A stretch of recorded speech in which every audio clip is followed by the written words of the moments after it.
And we begin with a quote from Marcus Aurelius. Waste no time about arguing about what a good man should be. Be one.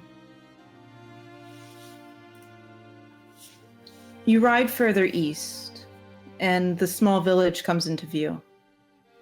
Before you are a couple dozen of buildings all lifted up on iron stilts. They have formed a semicircle around a large fire pit that smolders. The mist around you has cast the world into a near grayscale. Patches of snow are melting away, and the earth beneath you begins to feel muddier, harder to travel through. Soggy once more. Something that you all are more familiar with than the harsh climate of the north.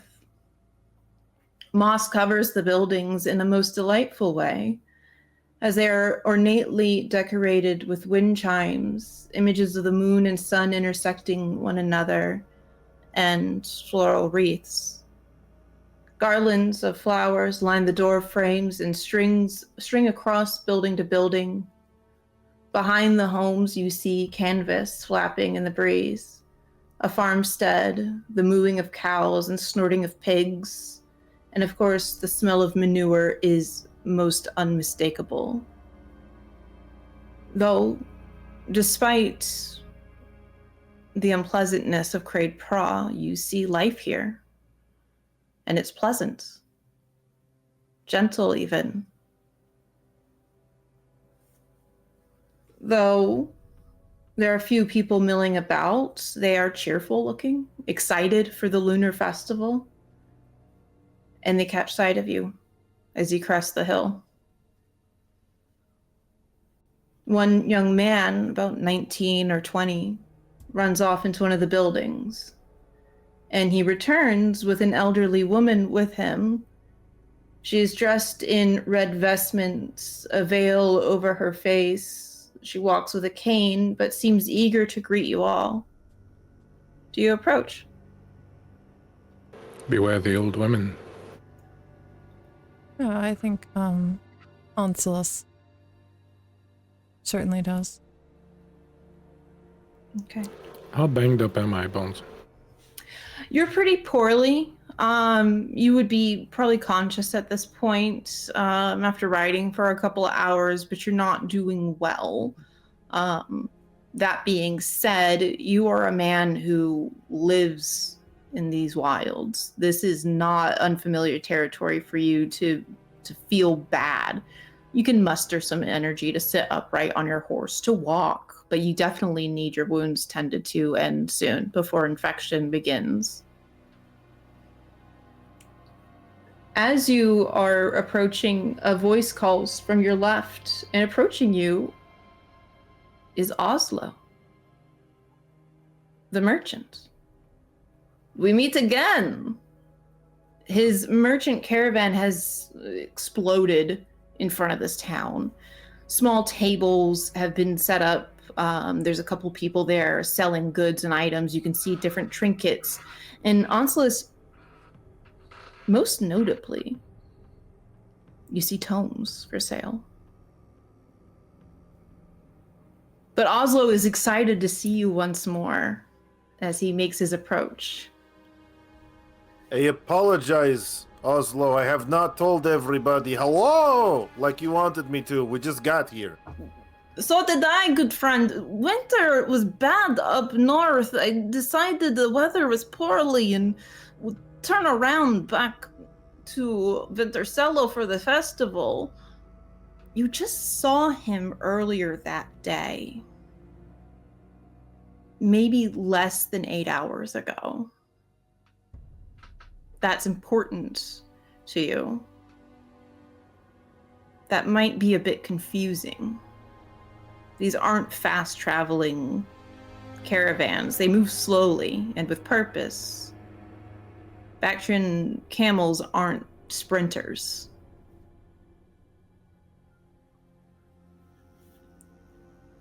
The old woman is making her approach as well. She greets you. Weary travelers.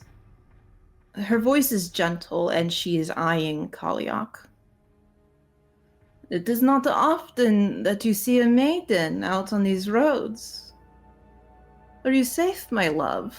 No trouble? She eyes the rest of you. But her hands reach up for Kaliak in the most gentlest way. Her dark eyes are gleaming from under the veil. By the gods, you look ill, child. I am Stanislava. Oslo told me that adventurers may be coming. Please let me help you down. And she looks at you, Radek. Oh my goodness. Injured as well. Surely you did not find any trouble that is following you. Whatever trouble there was has been left in more dire situation than we are. She sort of holds her hand to her chest. By the will of the gods, of course, yes. Of course. Come. You've come just in time. Lunar eclipses this evening, in fact. We understand there's to be much revelry. Yes, of course. This is a holy and delightful time to live. I could use delightful. And as he says that, he slides off his horse and falls face down into the muck. Very delightful. Yes. Oh, no problem. Sasha. And she calls that boy that had come and gotten her out of her house. And he is a young boy, but broad and tall and strong, and comes to aid you with your horses and with Radek. Women begin to start spilling out of their homes, beautiful young maidens who are eyeing new men in the village. Remember, this is a festival of love. Oh, this is going to be a problem. So Sasha comes and helps. I'll say I don't think I can handle more than 4 or 5. You'll have to take care of the rest. Well, Ansel, you're up. Say that one more time, Kurt. I'm sorry. Huh? Oh, no. I was just saying that, like, he's up, not me. Yeah. The women come, men come, they come to help you all. But Stanislava has helped Kaliak off the horse and has a firm grip around her shoulders. Surely you need something, girl. We have a banya, which you would all know is a bathhouse. Surely you would like a new frock. I have something that is in your size, most certainly. And she begins to pull Kaliak away towards the banya, which is in the back of the town. I ride up on him. Can they help you? Let me help the girl. No, Mama. She is our ward, and she will stay with us. 3 men are not welcomed in the banya with a young woman.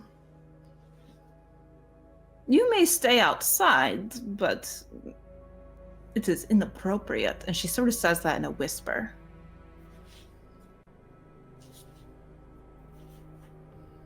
How does Kalia look in this? Kaliak is doe-eyed, shaken, nervous, but wants to trust this woman. This is very clearly another hearth witch. This is another magic user of some sort, whether it be through rituals or otherwise, but this is somebody that is very much a babushka. She's a grandmother.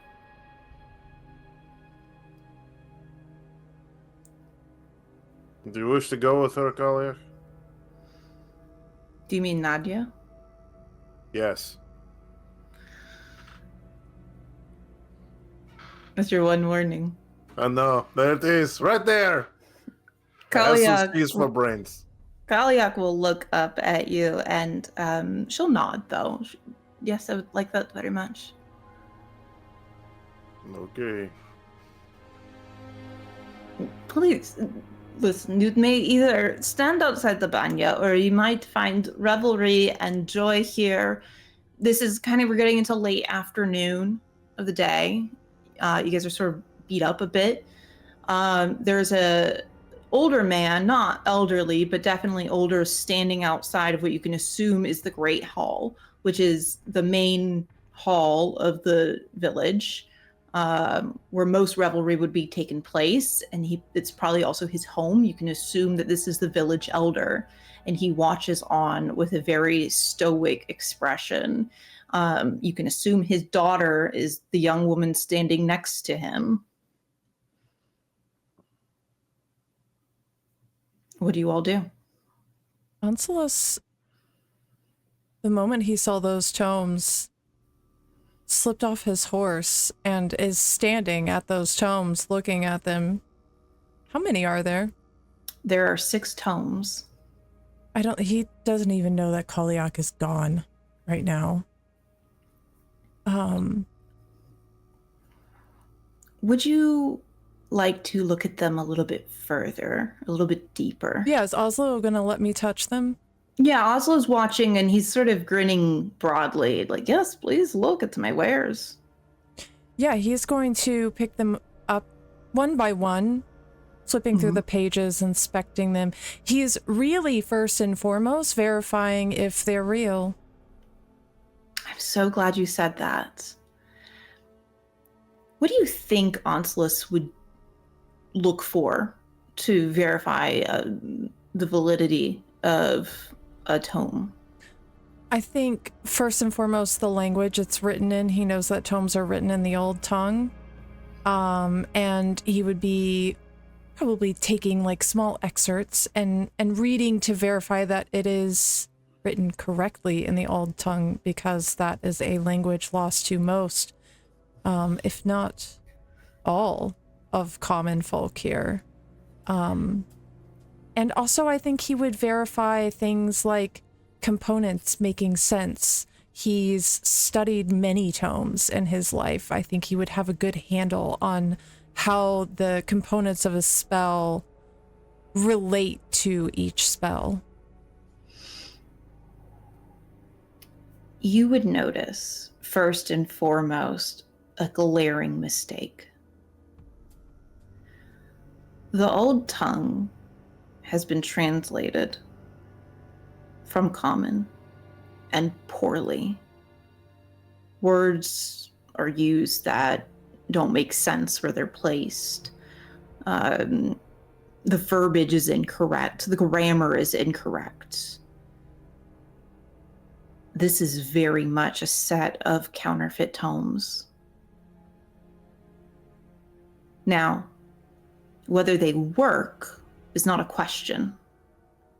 You would know this.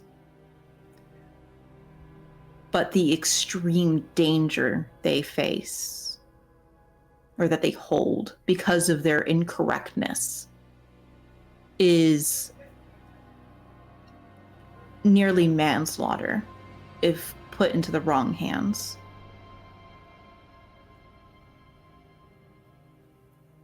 What do you do?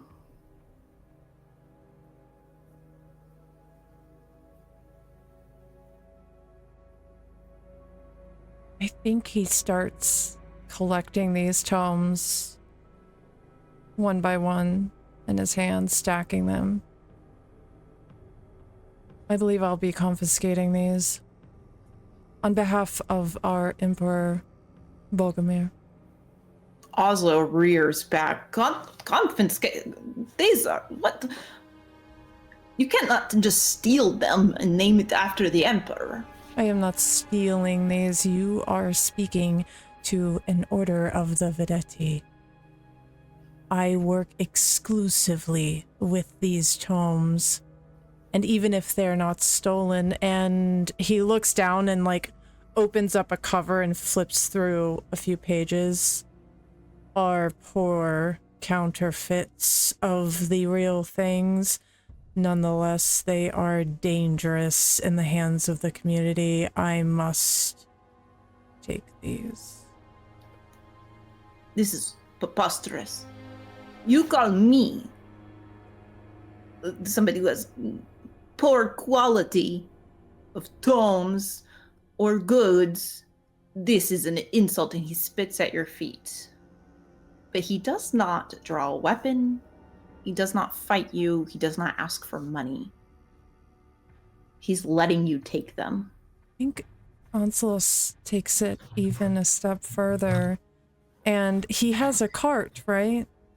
Yeah, it's like a whole caravan. Yeah. He kind of leans around and starts to look inside the caravan. Is there any other counterfeit items of the Iron City I should know about, Oslo? The rest of my items are artisanal. They are clothing, food, other accoutrements. They are not in my tomes. Take the tomes and go away from me. Go away from me. Is there fire nearby? Yeah, there is a small smoldering fire, but you also know that a big bonfire will be happening tonight. Oh, he wants to dispose of it now, and he wants to make sure that Oslo sees him do so.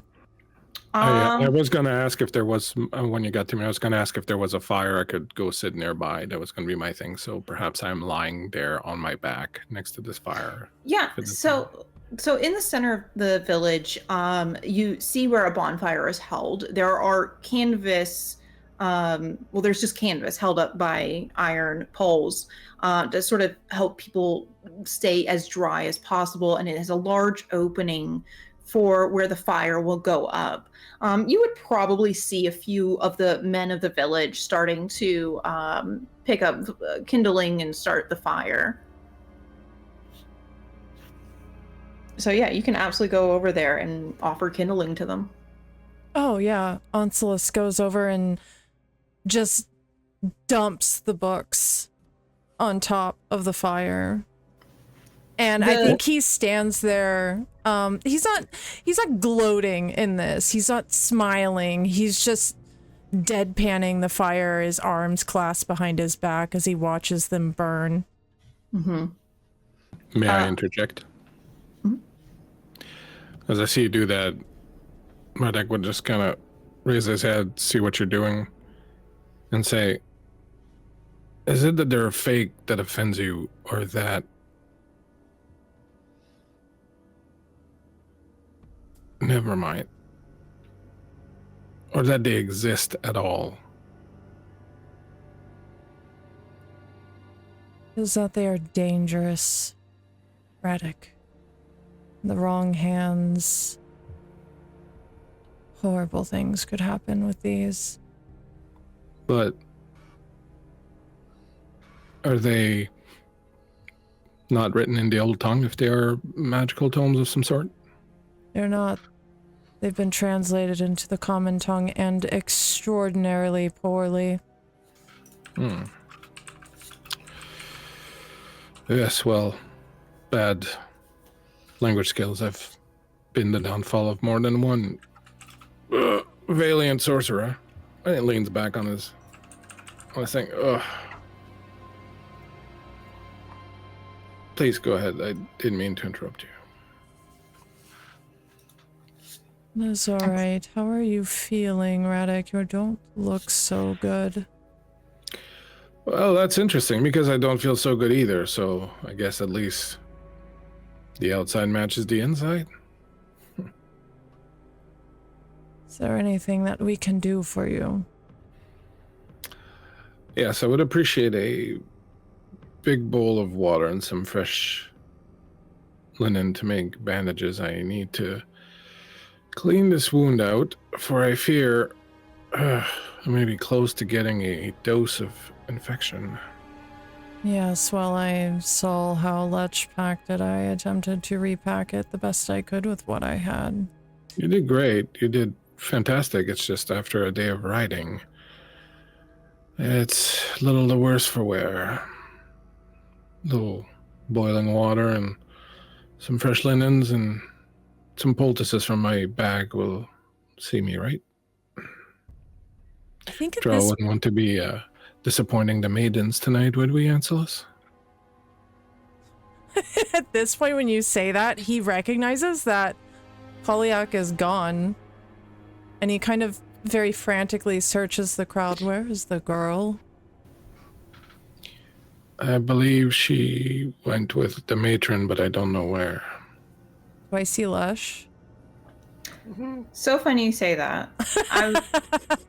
So let's jump right over just to kind of tie everybody together. Lesh, are you following on foot behind Stanislava and Kalyak? Yes. Okay. Yes, he is.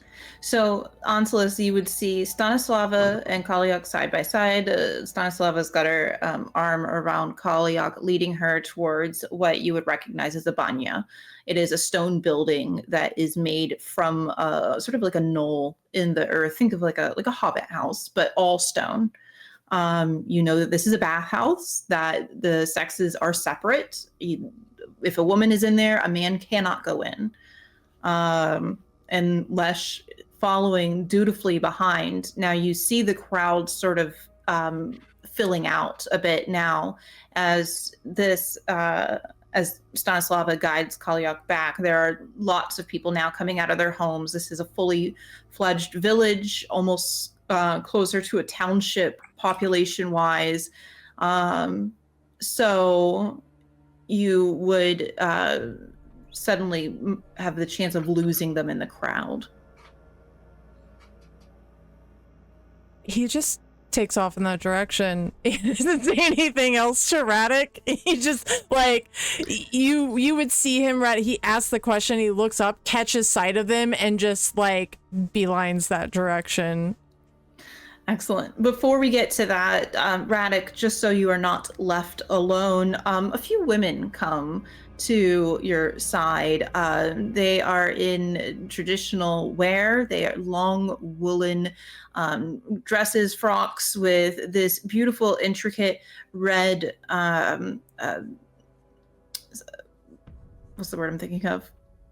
Embroidery that depict different floral motifs and these laurel crowns that they wear. And they are here to tend to you. And they're sort of cooing over you a bit. And then let's jump back over while they tend to Radek. Onsilis, are you catching up with Lesh? Oh, yeah. Okay. He's, at this point, because I know it took them a few hours to travel here, he's feeling much more energized after taking his tincture, and he's somewhat back to his usual self. Lesh, do you say anything to Onsilis as he catches up with you? I was unaware that you're so athletic, especially after such a long ride. Aren't you supposed to read the books, not burn them? Where are they taking her? To go take a bath. Something's not right. Something seems off. The books I burned. What about them? They were counterfeits. Okay, that'll happen. I mean, so you had to destroy them because Century-old tomes, Lesh. Centuries. Tomes that exist in a great library far, far away to the east. How did they get here? How did they get in Oslo's hands? And how did they get so poorly translated? Do you know of any other places where you can find tomes from the Battlemancers? Do you know what a Battlemancer is, Lesh? Right. He's I'm willing to bet, right? The what is excitement in which you're saying this word Battlemancer? I think I've seen one before. And he just stares directly at Anselus. Perhaps the only living one. If I could call myself such. Well, if you're the only living one, then guess what? That means you get to write the rules. She's going to take a bath. She'll be fine. I think we need to keep our eyes on this Oslo fellow. Why? I want to know where those books came from, how he got his hands on them. Merchants, they go everywhere. Did you ask him where he got them? No. Well, I mean, you I'd only like have to yourself know to blame if for he that. has more. Oh, that's easy. Is it? Mhm. How would you solve this problem, Lesh? Tell me. I'll go ask him if he has any books. You think I didn't do that already? Very clever. Well, you took the books and burned them, so he's not inclined to necessarily be honest with you. You However, look like a man who reads. I'm sure he'll give you books. I read. Sorry. I read. Thank you very much. You do get a chuckle from him when you say that and like look to the side. Right. I think we should get Radek a room, possibly. He's not looking very He well. looks like he's being tended to just fine. You turn Onslus- around. Yeah, Onslus follows Lesh's eye line.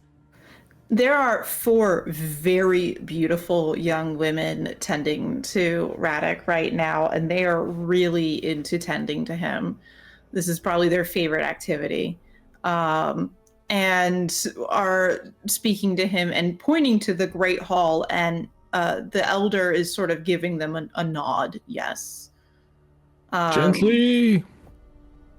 Radek, just to jump over to you really quickly, you are being told by these women, the elder Desislav, he is happy to share the Great Hall with you and your party if you so wish to come and rest there, or you can come to my home. My father is out on adventure currently, and then they all sort of start talking over each other. Oh, but my home is more spacious, but my home is warmer. They are really into Radek. Wounded warrior. This is very much Castle Anthrax situation. Pardon, ladies.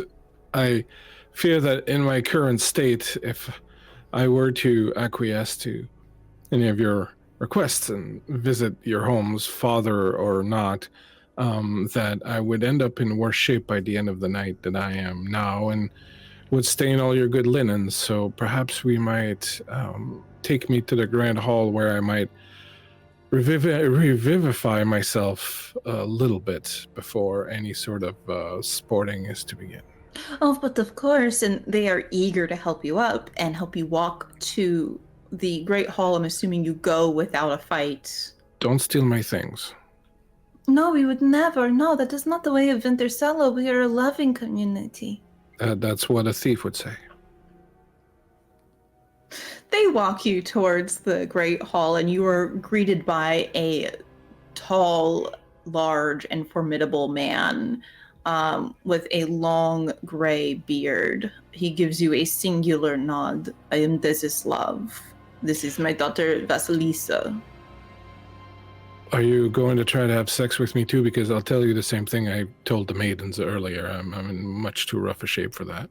He chuckles and gives a shake of his head. No, but you may rest and drink if you so desire before the festivities begin and rest. the Great Hall becomes a bit more crowded. Could I also get some hot water and fresh linen? Yes, my daughter will provide that for you. You're most kind. Thank you very much. He looks over his shoulder to where his companions are.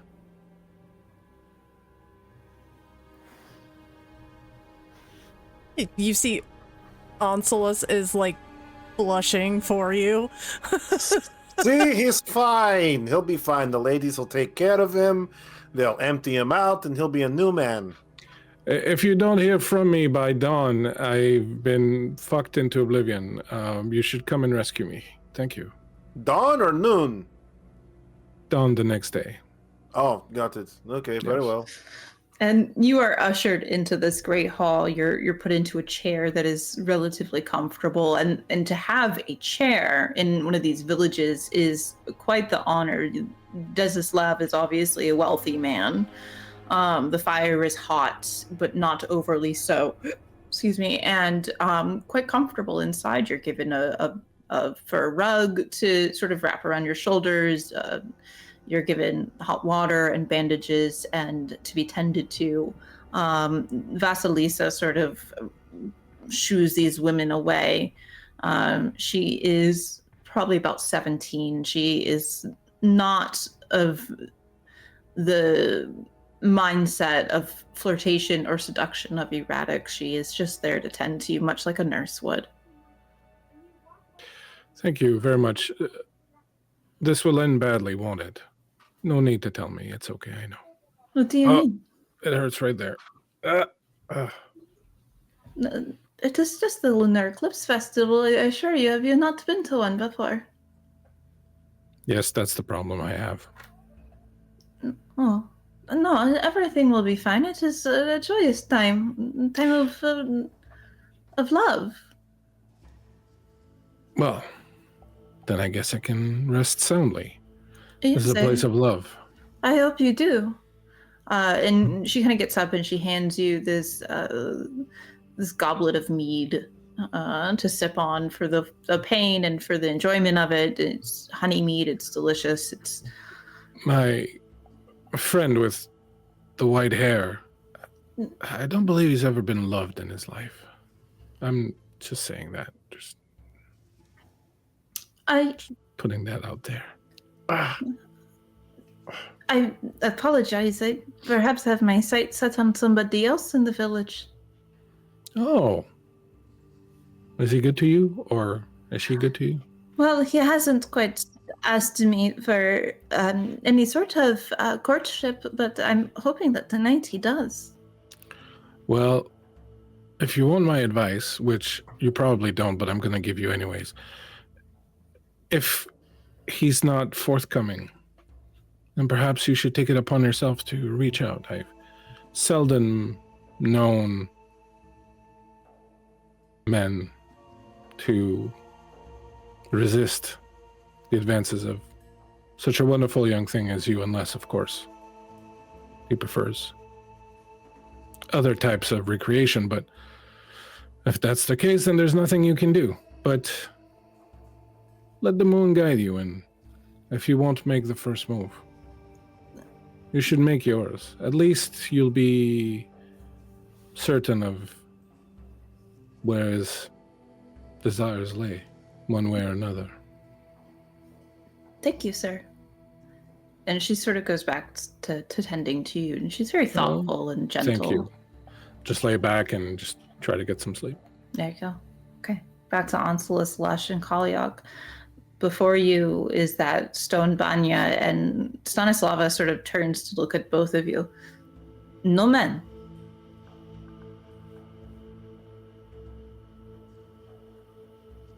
I think he looks at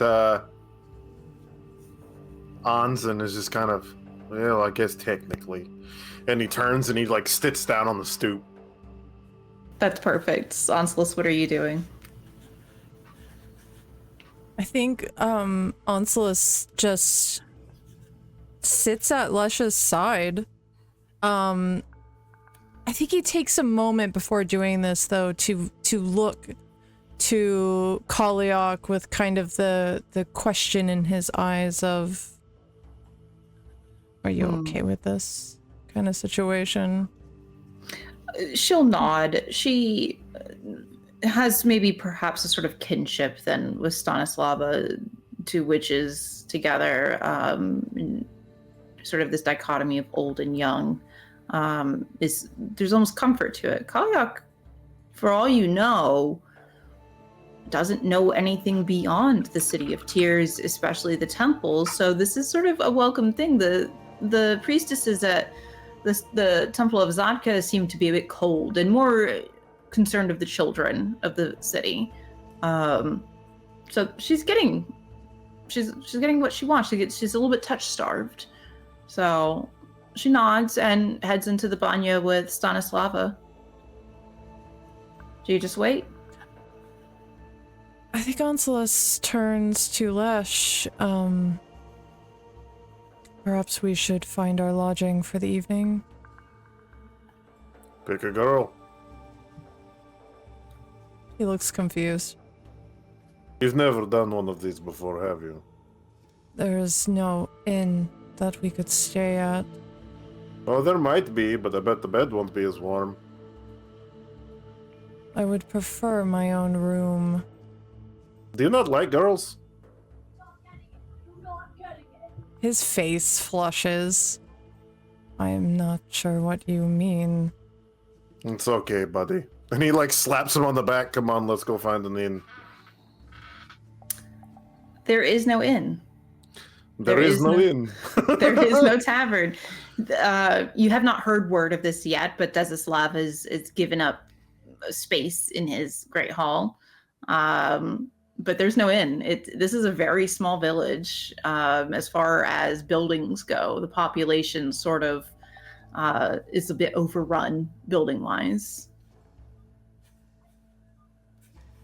So, Do you Is think there- you're going to make it? He looks at. Do you think you're going to make it? I don't understand where we're supposed to stay. You find a bed for the evening. Are Or- you suggesting that I sleep with a stranger? Kinda. That's part of the festival. As a man of text and lore, I understand the sentiment here. Perhaps I could set up a camp of my own for myself and the young girl. just With no intention there, Lesh. Lesh pats him on the back and just goes, "Don't worry, Onslaught. We'll keep your virtue intact this evening on the night of the eclipse." And he just starts laughing, walking off. just as you are saying this, Onslaught, you get a horn of meat shoved into your hands. Desislav stands before you. Your friend is inside already. You might take residence inside of my great hall. And you are? I am Desislav. I'm the elder of the village. Thank you. My name is Onslaught, and that beast is Lesh. He kind of looks behind him where Lesh is padding off. I knew his father. I know his name. You do? Yes, I do. Perhaps you could regale me with tales. Perhaps I left his father's company under unfortunate circumstances and was labeled a traitor. Should I be concerned? He looks you over. No concern. He is honest about this and most truthful. Does Lesh know who you are? No, he was just a boy when I left. Perhaps we should keep it as such? I would like to. Very well. I don't believe Lesh will be requiring a room this evening. Something tells me he'll find a bed to sleep in, but I do appreciate your offer of a warm bed. There will be a young woman with us as well. The girl, I saw her. She may sleep next to Vasilisa, my daughter, in her bed. I do not mean to sound inappropriate, but we do tend to room together. Betrothed. Married. We are not married, but perhaps in time we wish to be so. This brings a great smile across Desislav's face. I will make accommodation. Vasilisa may sleep in my bed. I'm sure I will find my own way. Her mother has been gone for quite some time. I'm not afraid to intermingle with some of the widows in the village. Thank you, Stanislav. You're welcome. Please enjoy the festival. It is such a rare sighting, and with young love in the air between you and the young girl, I am most pleased by this. I should go see to my friend Radek. He is inside being tended to by my daughter. Tell me before I leave, do you know of the merchant Oslo? He rolls his eyes. Unfortunately, yes.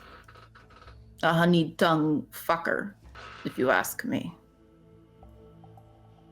Have you seen him with books before? Old-looking books? No, typically Oslo deals in trinkets for Stanislava, gifts for my daughter, clothing, weapons, if he can get his hands on them. Not of a good quality, no. You have had problems with him in the past? How would you feel if a man of his age and circumstance made propositions to marry your young daughter? I don't think I'd appreciate that very much. Stanislava has some sort of working relationship with him, and we need Stanislava to maintain our relationship with our domovoi. So I put up with him. But by all means, if you end up giving him a black eye, I might not have had such good vision that day. Very well. Perhaps I can aid you in that. By all means. There might be some yen in it for you. He's going to give the man a nod and make his way inside of the dwelling. Excellent. You see Radek there, Vasilisa, this young girl, she's sort of finishing up, tending to his wound, and looks quite proud of her handiwork. She is a pretty little thing, but young, and she's a teenager, 17, and is sort of timid, but again, proud of what she's done here. Is Radek on like a bed? What's kind of like... He's sitting in a chair, Okay. Definitely Desislav's chair. There's a fire going and a hearth. You can assume that down the hall is more of a residential area. This isn't a particularly large building, but there are a couple of rooms, a kitchen to one side, and then the sitting area where Radek is to the other. Onslaught is going to come in and stand at her side looking down to Radek, admiring her work. Hello. Hello. I just spoke with your father outside. No. What did Papa say? He said that my friends and I could stay here for the evening. Yes, of course. Weary travelers are always welcome to Vintercello, and my father wishes to host any that come. You've done well very kind dressing here. my friend here. He looks better. I don't think he will be suffering from any infection here. If you don't mind, I'm going to check on my father. Yes, please. And she sort of scurries away. Have you come to toss me in the fire as well? No, not today. A bit too early for you.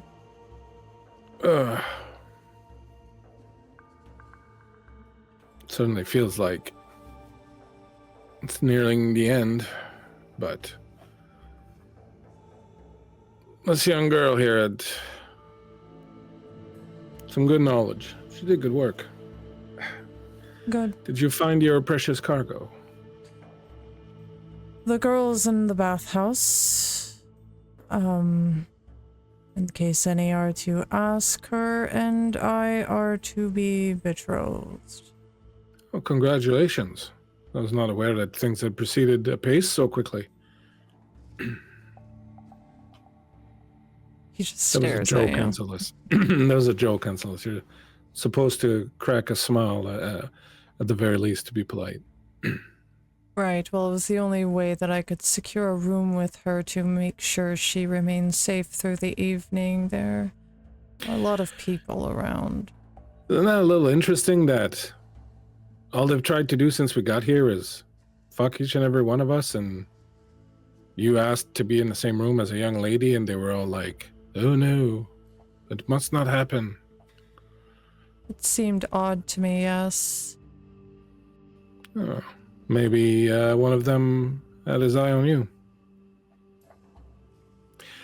Is this another joke you're telling, Radek?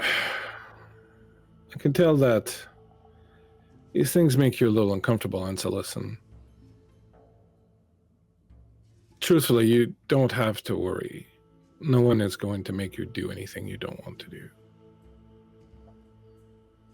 They're celebrating something that is beautiful and earthly and, well, sometimes a little dirty, perhaps, but... Do you know what they truly celebrate, Radek? I can assure you it's not just simple fucking. Then tell me, what do they celebrate?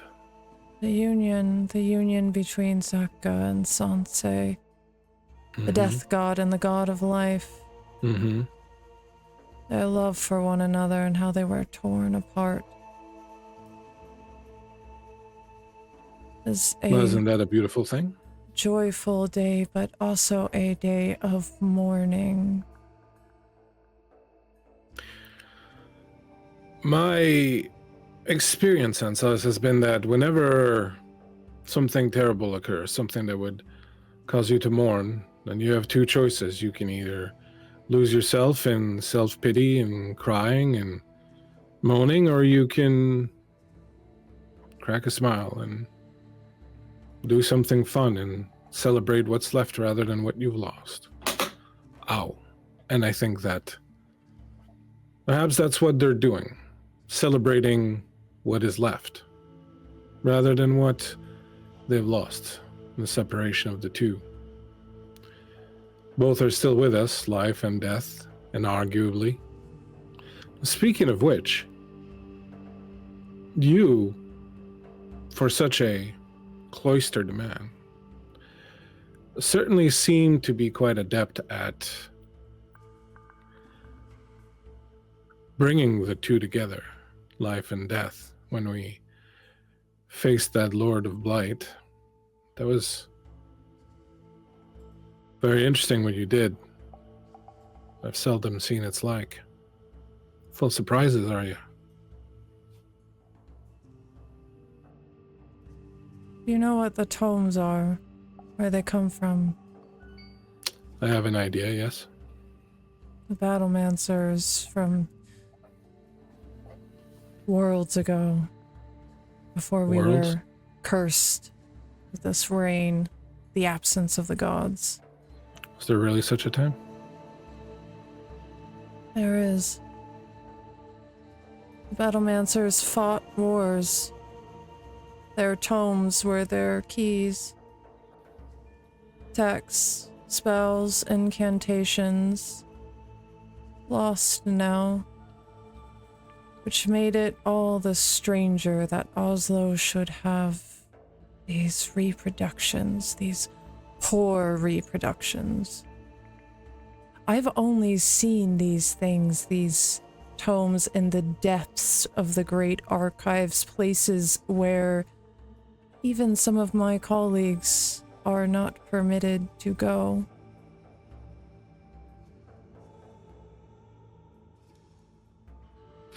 I'm sure you understand why considering what you saw I could do with them. Which furthermore makes Kaliak's magic so precious because she does not need these things like normal man does. She can simply produce the magic from within her. Which is very, very impressive. Very impressive, I don't deny that. But tell me, Anselus, it's very clear that you're quite taken by the young one and not in a way that Lech would be taken, for example. Where will your loyalties lie ultimately? We've been hired to bring this person back to someone who will very likely have no interest in you claiming any sort of ownership on her time or her attentions. You know as well as I do that someone such as Kaliak, whatever she is, whether she is really an avatar of the old gods or just some strange creature with marvelous powers, that one such as she doesn't get to choose her destiny. The more power someone like that has, the less choice they have in what they do with it. And the Emperor didn't send you or me and Lech to get her so that he might ask her what she wants to do when she arrives. You must know that there will come a time where you will have to decide.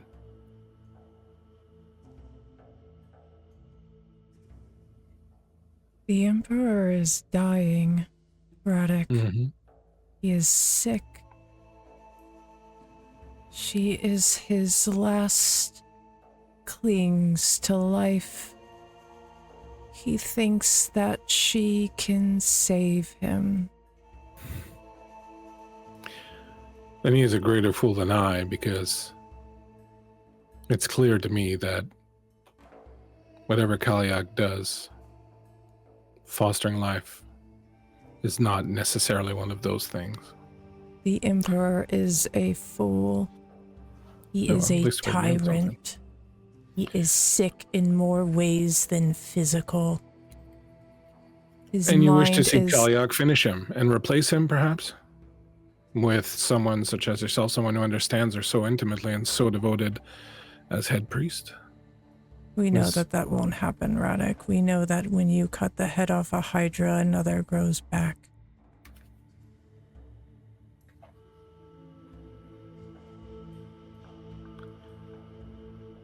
All these things, this power, these books, all these things are chains.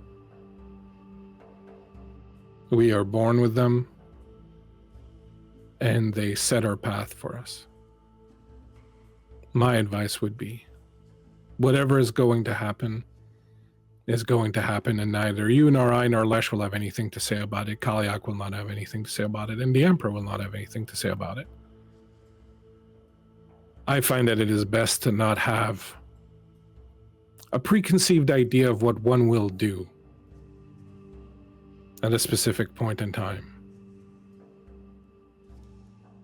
To simply be ready to do whatever feels right at that time, whatever serves one best. To anticipate is to be disappointed.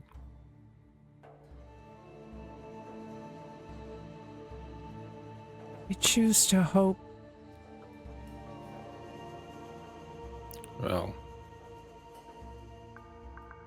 talk about disappointment. You hope for what? A better world? This place to flourish once the Emperor is gone? One day the gods will listen again, like they did so many years ago. Do you truly believe that? Do you truly believe that these gods, whatever they were, who have washed their hands of this place, will one day wake up and go, oh, you know what? We made a mistake. Let us go back and tend to these poor creatures we've left behind to rot away in eternal rain. You think that's gonna happen? I think that Kaliak is proof enough that they have not forgotten us. And that's all I need. How is that? Her presence does not prove this. I saw what I saw out there. Yes, and I saw what I saw. I saw what you did. Now, I am not a normal peasant, but if a peasant were to have wandered by and seen what you did, they would think you the equal of Kaliak, but you are not. You are someone with secrets, ancient knowledge, and an ability to use that. What makes you think she is anything different?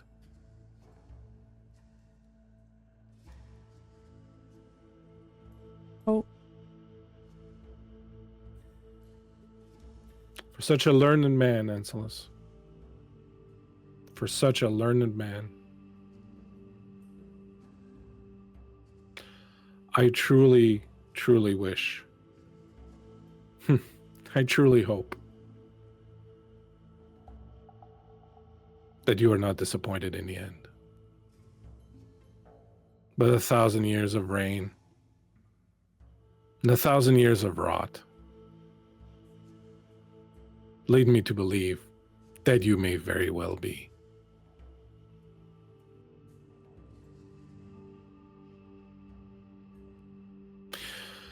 And so between now and then, enjoy yourself. Enjoy what little fruit this world has to offer, Anselus.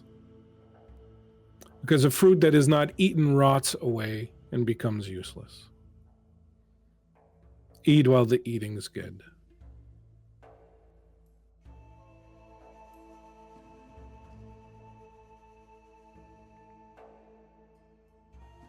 Thank you, Radek.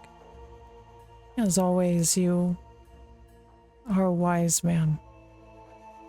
Even if we don't always see eye to eye. The fact that I'm still here, following along, doing this job, proves that I am anything but wise. Why do Like you do you- it then? Like you, I am bound by chains to this. We do what we have been ordained to do.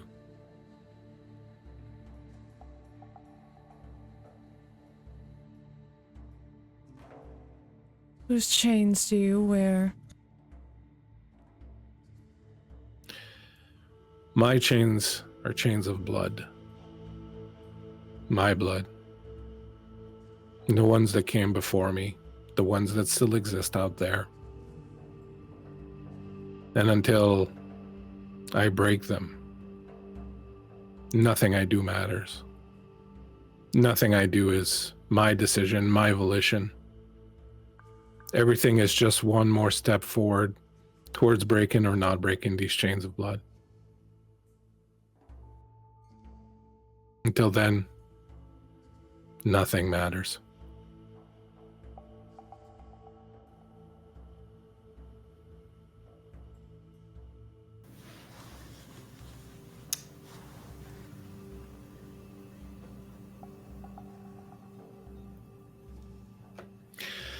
Sit. Sit with me in silence for a while. The fire is nice. The girl will return soon. Lesh has probably impregnated half the village by now. They will probably name it after him once he leaves. But for now, my friend, let's just sit in silence and not contemplate the chains or the wills of gods or life and death. Anselus sits at your side, and he does so. Okay.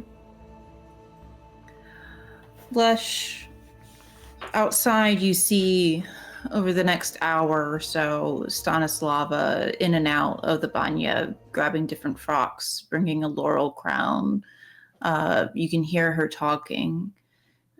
Just as the door is closing to the banya, you catch a glimpse of Kaliak naked and washing, and you see the scar on her back that you saw during the fight with Uzavka. The exact filigree, the sigil of death, of the raised white skin. And the door shuts closed once more. The night falls upon you.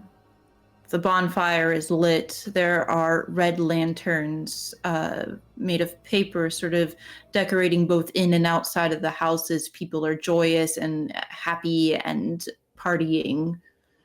And Kalyak eventually will emerge. Out of her vestments, she stands in the same vivashnik that the girls were wearing, the long white woolen dresses with the red embroidery, a laurel crown, and her hair is out of its braid. It is down, it is long, and she looks beautiful. Like a normal girl before you. A normal young woman emerging from the banya. Stanislava behind her, quite pleased with her handiwork. Much better for you, girl. If you would forgive me, I will leave you. I'm to tend to this fire and to pray for it. And hopefully I will hear your prayers as well. And she sort of leaves the two of you alone. You look quite beautiful, Natalia. Kalyak nods and sort of gives a quiet thank you. Where are the others? They're in the longhouse. I see. She looks to the festival, and perhaps for the first time since you've met her, you see her eyes sort of light up. She's seen a festival, of course, within the City of Tears, but this is different. This isn't structured. There aren't exact places for people to go at the exact time to experience the exact thing. She is not the one running this prayer. She can just exist as a stranger in the world. And that brings more joy to her than I think anyone could ever imagine. But you see it there in the silver of her eyes. You are Natalia. Go be Natalia. You're not my shadow, are you not? I have to see somebody else this evening. But Very well. live in your anonymity. Be a girl, if only for one night. There is an excitement in her face. And she nods and sort of scampers off to find a horn of mead and song and dance.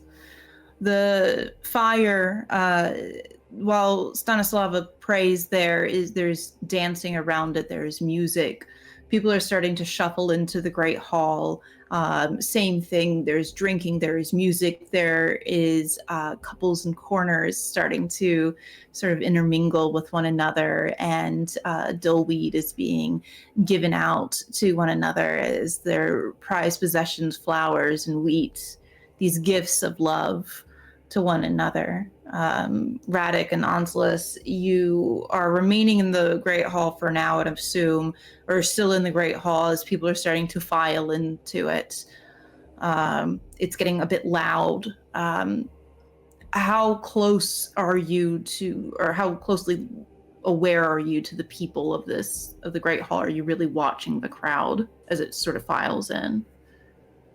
Yeah, I'd say as people start filing in, Anselus will look up and scan the crowd.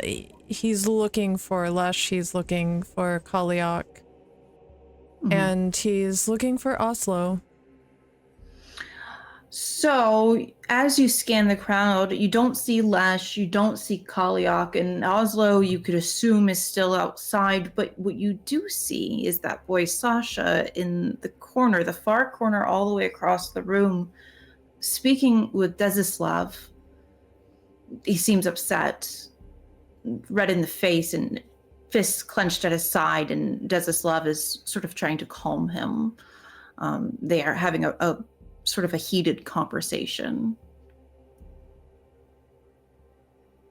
I am going to kind of nudge Radek and nod in the direction of the two. Radek kind of comes out of his slumber. Ugh. Are they trying to fuck us again? What's going on? No. The boy Sasha is having a disagreement. You can't quite tell if it's a disagreement or not. Desislav seems sorrowful, whereas Sasha is very visibly upset in the corner. We don't know how this started.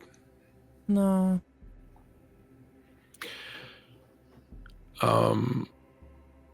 His daughter spoke of a young man she was very fond of, and she was hoping might be more adventurous tonight. Perhaps this is him. Perhaps he is being warned off by the old man or given some sort of stern talking to. Perhaps. It's best not to get too involved in the affairs of locals. There are sometimes very, very, very deep roots to any of the sprouts we see above the ground. And you start pulling, and you could be pulling for the rest of your life and not know what it is you're going to get out of there and what you're going to disturb.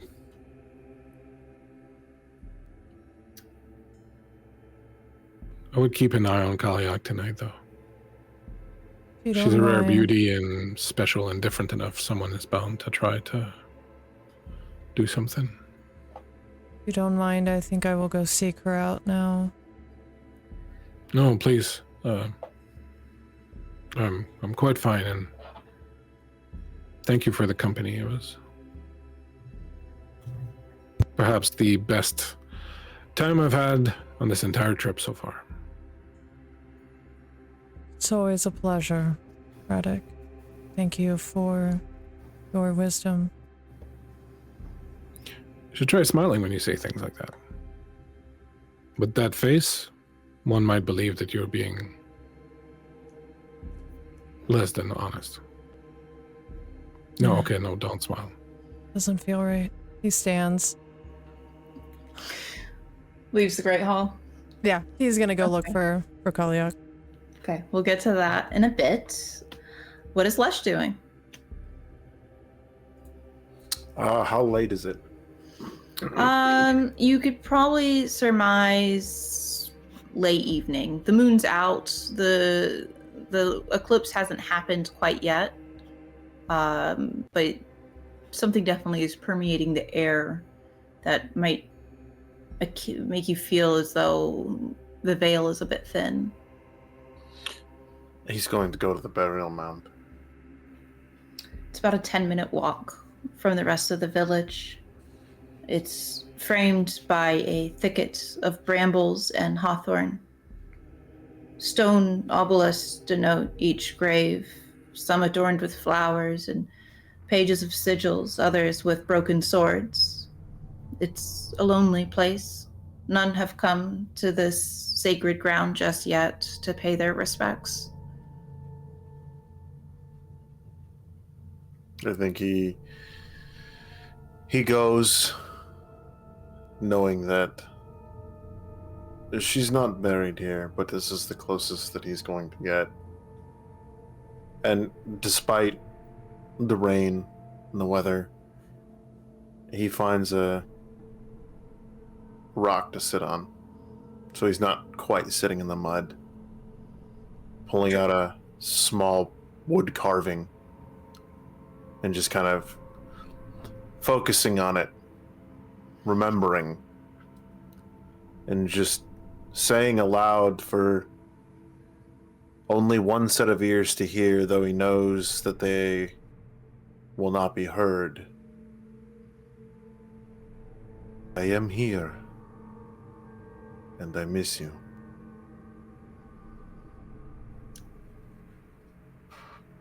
It's a long moment of silence. And you hear soft footprints behind you. And the warmth of a hand on your back.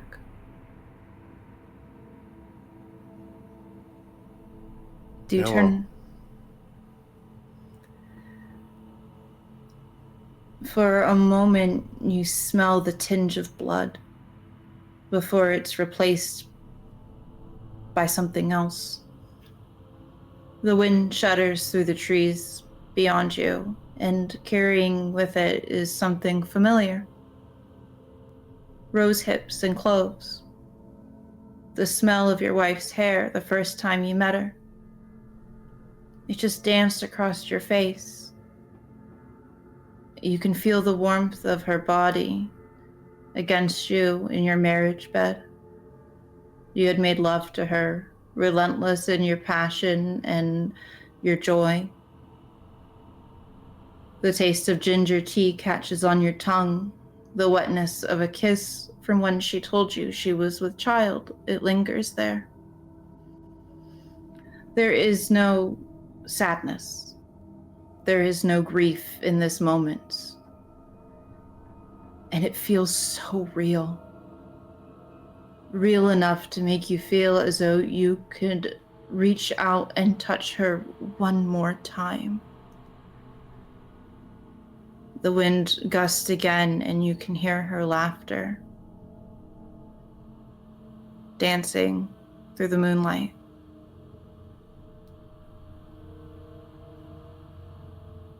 I think he fights every ounce that he can not to sob.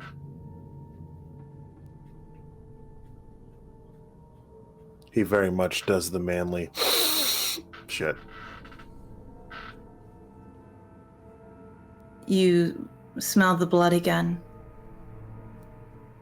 and the hand leaves your back, and you hear soft footprints padding away.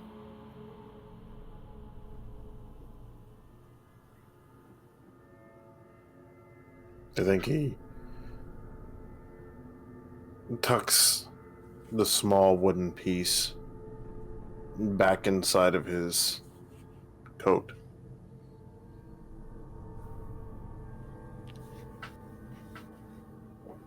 Until next time. And he turns and he walks back towards town. You could swear you see a figure heading back to the fire.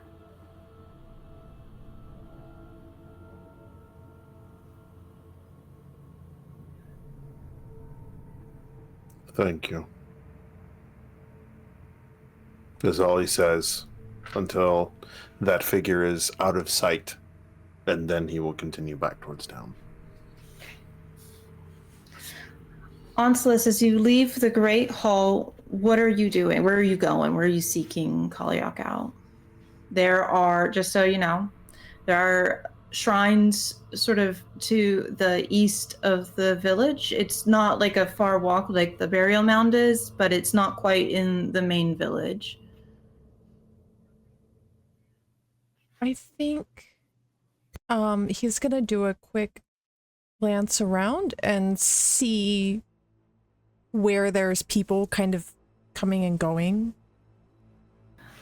People are kind of coming and going out of their homes. Most of the traffic is around the fire.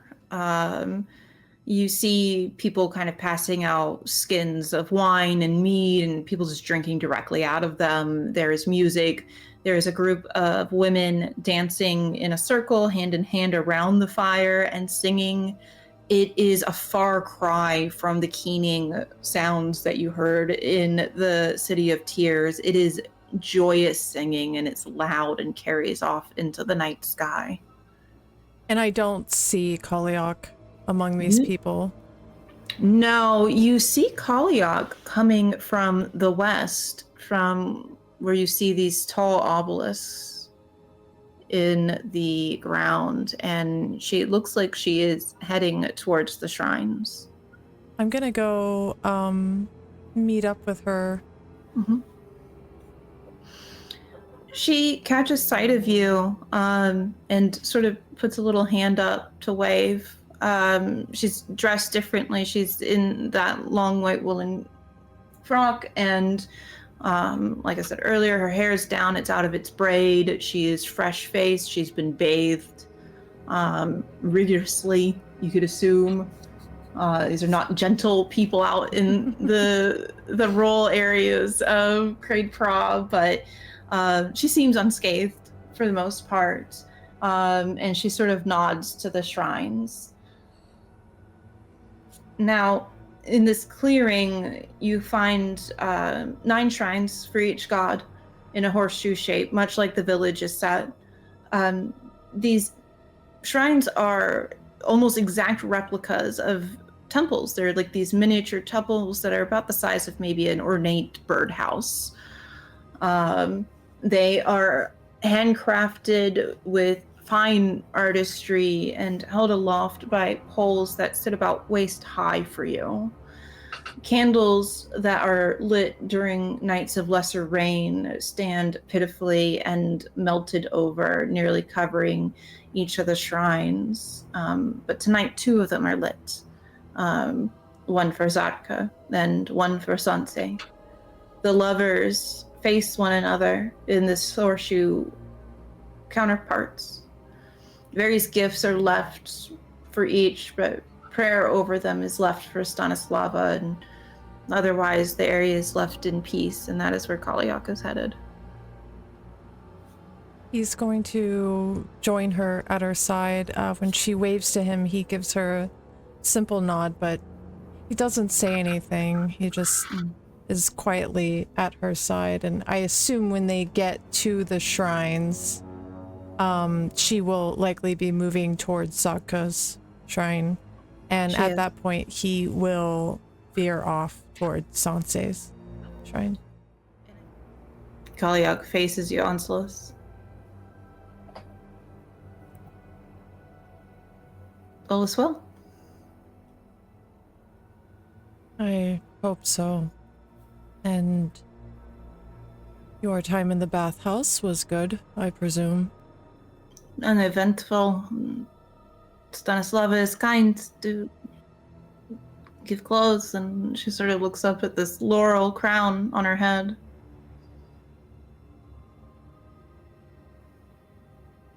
You look very lovely this evening. Thank you. You will be joining the festivities? It was encouraged by Lesh that I go exist as I can. Should enjoy yourself. Small moments that we have. The festival in the City of Tears is a bit more structured than this, but it's good. It is. He turns to look at the altar to Sanse, and he takes from his purse a small gold coin and gives it a kiss and sets it upon the altar. You pray to Sanse? I do. Strange how that works out, isn't it? The irony is not lost on me. I wondered with the tomes. The ones you have specifically. I'm not educated on them per se, but I recognize a follower of Sanse when I see one.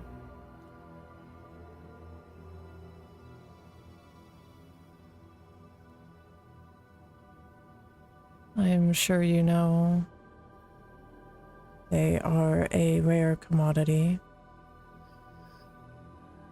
As of late, yes. People turn to Zatka in hopes that they retrieve a peaceful death from him, rather than looking to see the light of life from Sanse. Do you seek the light of life? I pray for it. That it'll return to us one day. Even if not in my lifetime, perhaps someday.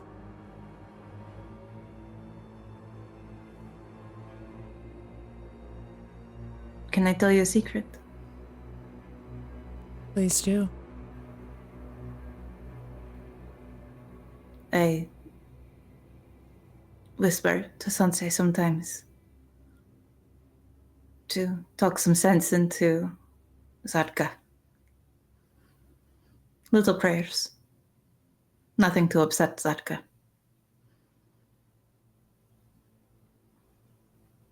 Do you think that Sensei hears you?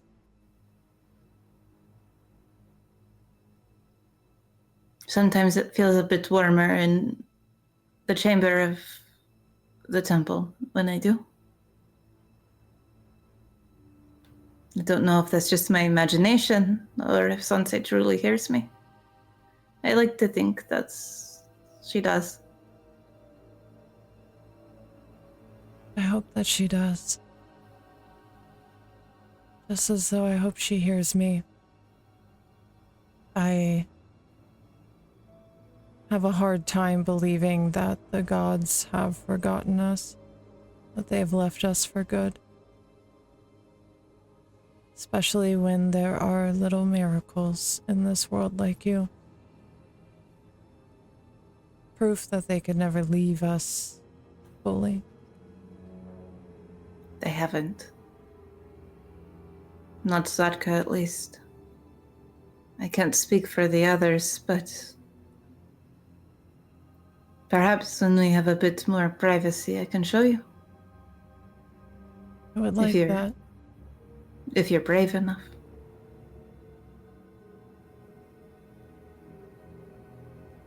I would like that. You're not what I thought. You know. What do you mean?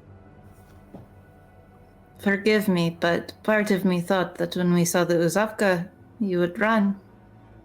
But you did not. You held your ground.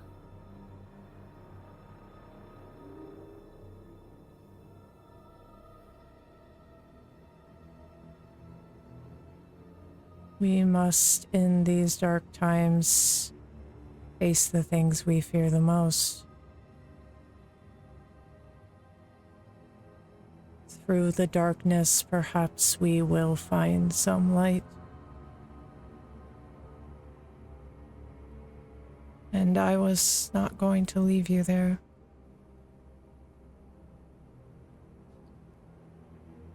I don't think it is the Lords of Blight that we should fear the most, Anselus. What is it that you fear the most?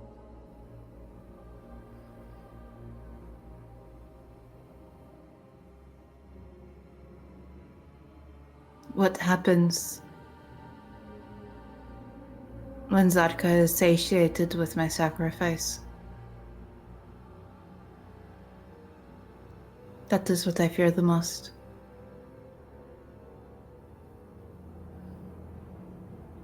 Do you think that Zadka's intent is?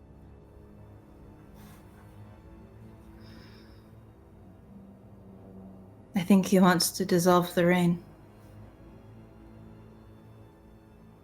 I think he wants one more show of loyalty.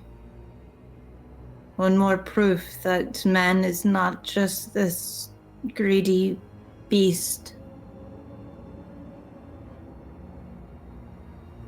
How do we prove that? To show a lack of greed is to give up something that is most important to you.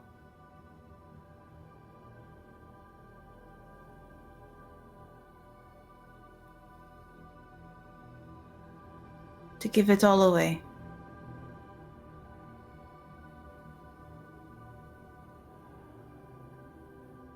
I don't quite know what is important to me yet.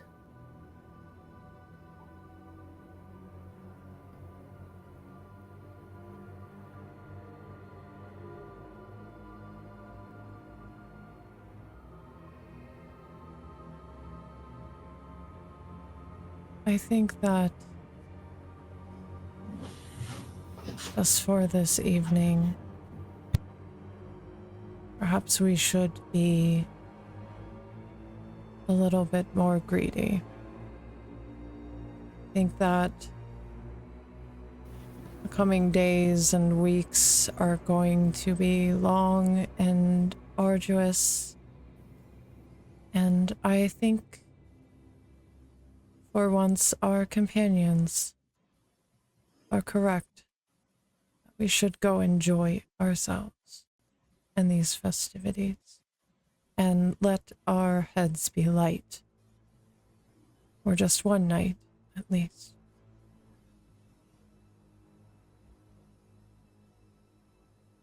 I will do that. I hope to see you do the same. I will try in my own way. I'm not used to so much interaction with the world.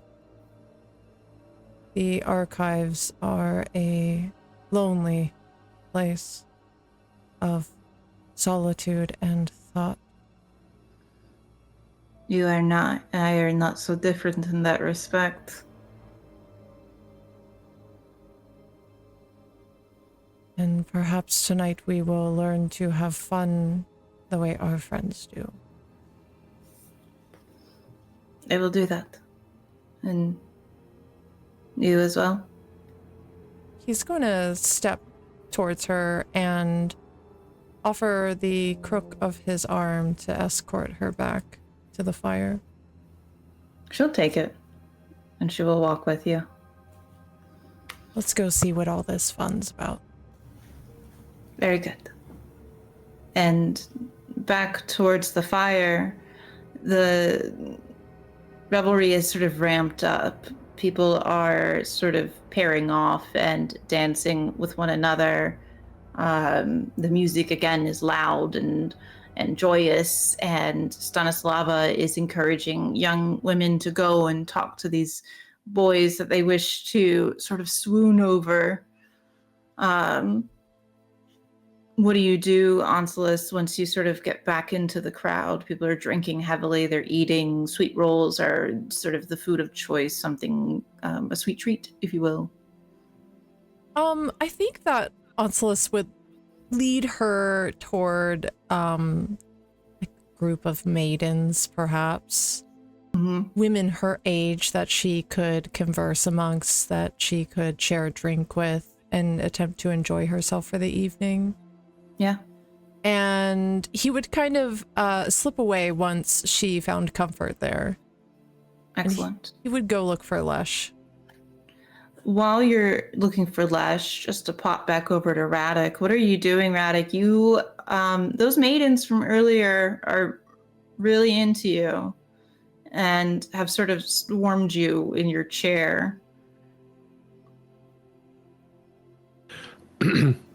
Ladies, I'm fragile. Please, I understand. Ow, that hurts. No, don't put that in your mouth. They are pawing. They are most certainly pawing at you. I need, ladies, normally I would be more than happy to entertain any and all of you, but I find myself a bit less than capable of standing upright, let alone perform any sort of strenuous activity. So I have a friend in this village. You must have seen him. He's the one with the long dark hair and the beard, and he smiles kind of like this. Oh yes, we've seen him. Very handsome, very good. His name is Lesh. Yes, he is a bull. And if you are looking for performance value, I assure you, he's the one you want.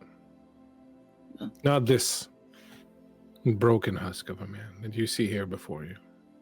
They sort of coo over you and sort of take all this empathy, soft eyes looking over you. Oh, you poor thing. But they want one thing tonight, those four ladies.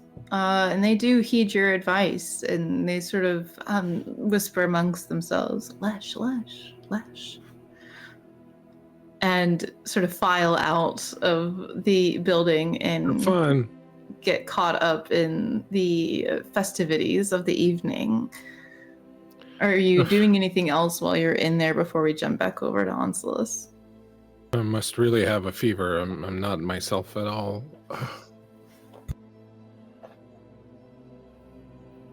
That's it. All right. I think Onslaught, he's just really trying to like. chill out. He knows there's a long road ahead, and he, just wants to. Actually, what he'll do once he's alone, he'll pick up his from his bag. He'll take his little leather-bound book that he has, and he'll open it, and he'll look for a recipe for a poultice, something that might take the pain away a little bit, and Yeah. as he does that, he'll stop for a moment and look at the locks of hair that are in there, and for just a moment, then sort of push them back in and flip to the pages he needs, and then get the ingredients he needs and prepare that little, maybe like a little herbal soother. There you go. Excellent. Yeah, and he's gonna make a little bit of tea to try and ease the pain away. Yeah, for sure. Dozeslav comes and brings you things as he sees you sort of milling about, and will make idle chatter with you. I'll ask him when he comes. I saw you having words with a young man earlier. Is this your daughter's suitor? The Sasha is a fine young man for Vasilisa. There's no words for that. Minor disagreement on how to handle the livestock in the morning. No bother. You suspect he is lying. Yeah, of course. Well, I hope that you resolve the issue. It's very sad to see people arguing on what should be such a joyous occasion. I don't disagree. It'll be fine. No bother. And he doesn't quite meet you in the eye when he says that. I told Ansels not to go digging. I'm not going to dig either. Okay. Onslaught. You looking for Lesh? Where's Lesh hanging out? What's he doing? Lesh is just like, he gives that breadth or whatever, and then he goes back and he just kind of he keeps his distance from everybody, right? But not like in a standoffish kind of way, just as in a like, hey, he's the security guy who's at the concert. Yeah, he's here and he's enjoying the concert, but he's still got a little bit of a job to do. Fair enough. He's like, he just Keeping eyes on Kalia. He's keeping eyes on, giving her plenty of her breathing room and shit like that or whatever. But he's also like, from the bell tolls, yeah, fuck yeah. Okay, right on. Excellent. Okay, that's good stuff. You see Kaliak, and she's talking to some women. A young man has come to talk with her, and she seems a bit doe-eyed looking at him, but you assume he means no ill intent and is safe enough with these other women. And Onslaught, you find Lesh relatively easily. He stands off from the rest of the crowd, and you can see that he's looking at Kaliak and monitoring her. Don't seem to be enjoying yourself in the way I thought you would.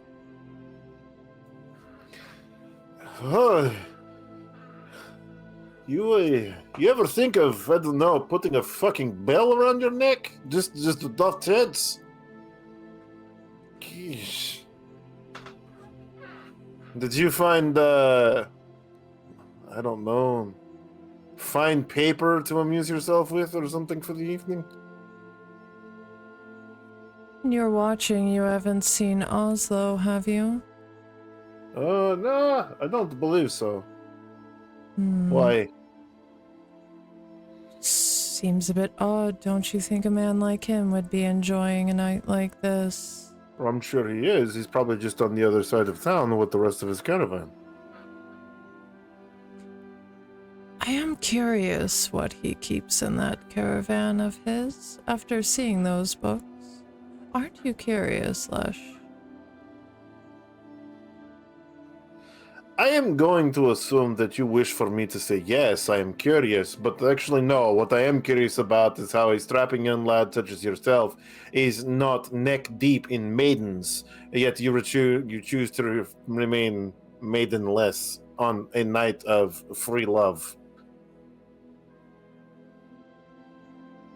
You got your priorities mixed up, sir. Anyway, he's probably over there, and do I want to know what other stuff he has? Sure, but I'm not necessarily a thief, if that's what you're trying to imply. Well, my duty within the court of the Iron City is to find such things and destroy them.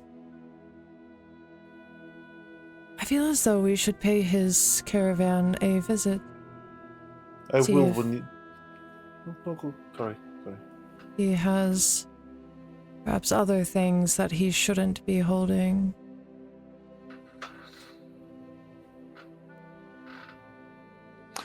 I will tell you this. I will help you. If you are honest. Am I not being honest? No, you're not. Have I not told you that those books are dangerous? Yes, but your motivations for their destruction on behalf of the Emperor is totally false. It's not so much a motivation as much as an allowance to bend the rules. Very well. It comes at the cost. What does this cost? You must ask your little friend there for a dance this evening. The girl. You want me to dance with her? Yes. What is your motivation, Lech? Because before the girl dies, she should at least know a true night of enjoyment, and dancing with a pretty young man is part of that.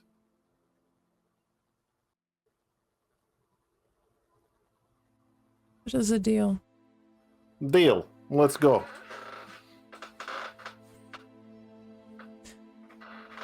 Right on. Onslaught get- looks so confused. I feel like You I'm really guys- making out on this deal. I love this. You guys are, you head back towards where you saw Oslo originally, and you do find his caravan, and you do see Oslo, and he is very drunk. He is sort of slobbering over some very well-endowed woman who is very keen to slip a few pien from his pocket into hers while he is face deep in what makes her well-endowed. So he's sort of drooling there, well occupied. Anselus, are you taking notes? You might want to take notes. You got a little book you can write it down in? That's what you should be doing right now. Here we are. You know what? I'm not gonna ask, but I am gonna ask at the same time. How? No, you know what? Never mind. Anyway, I don't think I'd want to know. Just, I wouldn't get it out of my head. Anyway, Anselus, my best merchant in all of the world. You mean Oslo? Oslo, yes, that guy. Oslo sort of waves you off. He is very busy. He really is into this woman and her huge tracts of land. Thank you so much, Reese, for that. And the caravan's open. The camels are sort of like doing gross camel stuff. They're just sort of like bleating, whatever it is sound that camels make. There's yeah, that sound. He does not give a shit about you being there. He doesn't quite notice Anselus standing there. He hears you and he's like, this guy. The caravan is wide open for you to root around in. I think while Lesh is trying to get his attention, Onslaught he's going into the caravan. How He's quiet just are you letting being? himself in. Yeah, how quiet are you being then? I would say he's rather quiet. He is a very thin, very graceful man. He does not make much noise when he moves. He works in he lives in a library. His whole world is quiet. Excellent. Okay, yeah. And you're just kind of sort of rummaging around his accoutrements. Yep. You search high and low. You don't find another counterfeit book. There's not another tome to be found in here. But you do find something very curious. A very old and very ornate mirror made of silver. What do you do with it? Do you look at it? I do. I'm going to turn it over in my hands a few times, looking for any markings, any distinguishing features. Not quite anything comes of it. It is the glass itself is it's smudged, and if you wipe it away, the smudge doesn't quite smear or go away at all. You don't quite wipe it away. It is not a normal mirror. That much is certain. You don't quite see your own reflection in it. You see a haze of yourself. In my studies, do I recall anything to mind potentially about an item like this? If you are willing to use your last luck, I will give you this information. Something might pop up into your recesses of your mind. I will. I'll use that luck point. You know this is a mirror used for scrying. A few other things need to be put into place with it, and a ritual is needed, of course, but it is a scrying mirror. Do I know if... I'm assuming scrying requires a tome? It would not. You do need a ritual, though.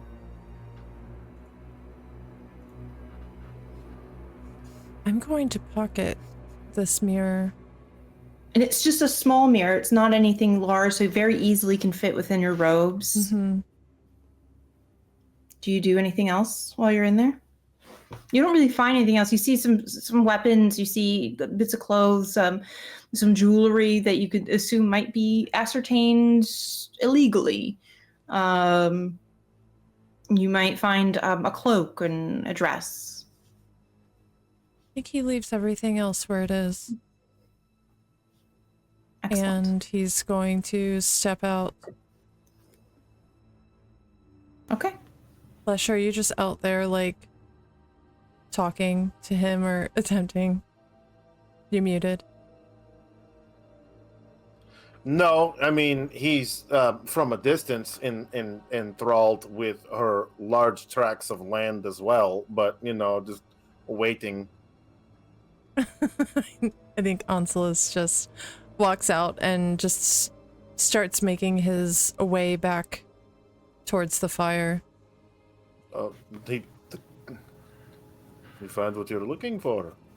Found something very interesting, and he pulls the mirror from his robes and shows it to Lesh. We all know you're pretty. You don't have to, like, carry around something to look at yourself with. It was used in ritual recently. Oh. The plot thickens.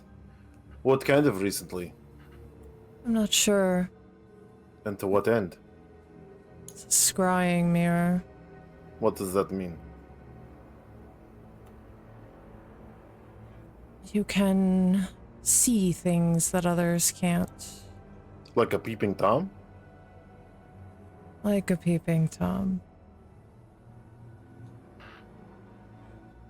He, like, Why does would just, he like, need this? looks down at him. Why would he need it? I don't know. He's a merchant. He deals in all kinds of things. You want me to ask him? He seems to be in one hell of a land grab at the moment.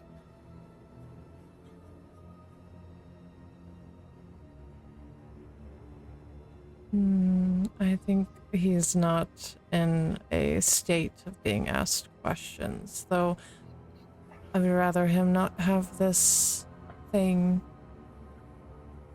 Then do you feel it would be better with you? Perhaps. I myself do not know the scrying ritual. I've seen it before in my studies, but it never gave me any kind of true interest. Though I don't think he needs it anymore. Spoken like a true member of the Iron Empire. You don't think that they need it, so you take it. Now, time to dance, skinny boy.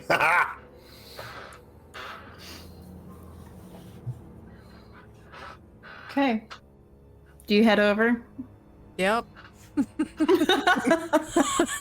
He has suddenly grown like 5 times less graceful. Yeah. Okay. Good. He's starting to sweat a little. He definitely did not really think this one through. Are you okay? You seem a little nervous. I'm fine. I don't think so. Here. And he, like, as he's walking, he, like, takes a horn from somebody and then, like, stands there, like, holds it from... You know, when I was a boy, we referred to this as liquid courage. I think, despite your stone-like appearance, you may need to, stoke the fires internally. I think he stares at this horn. It's not an option. A long pause. And he's like thinking very, like weighing some options in his mind, and without too long of a pause, he ends up taking it and turns it up on himself. And anyone who's ever drank out of a drinking horn knows that there's a very specific way that you have to drink out of a drinking horn. If you do not do it correctly, you're going to get doused in whatever the fuck is in there. And that is exactly what happens to him, because he has never drank out of a drinking horn once in his life.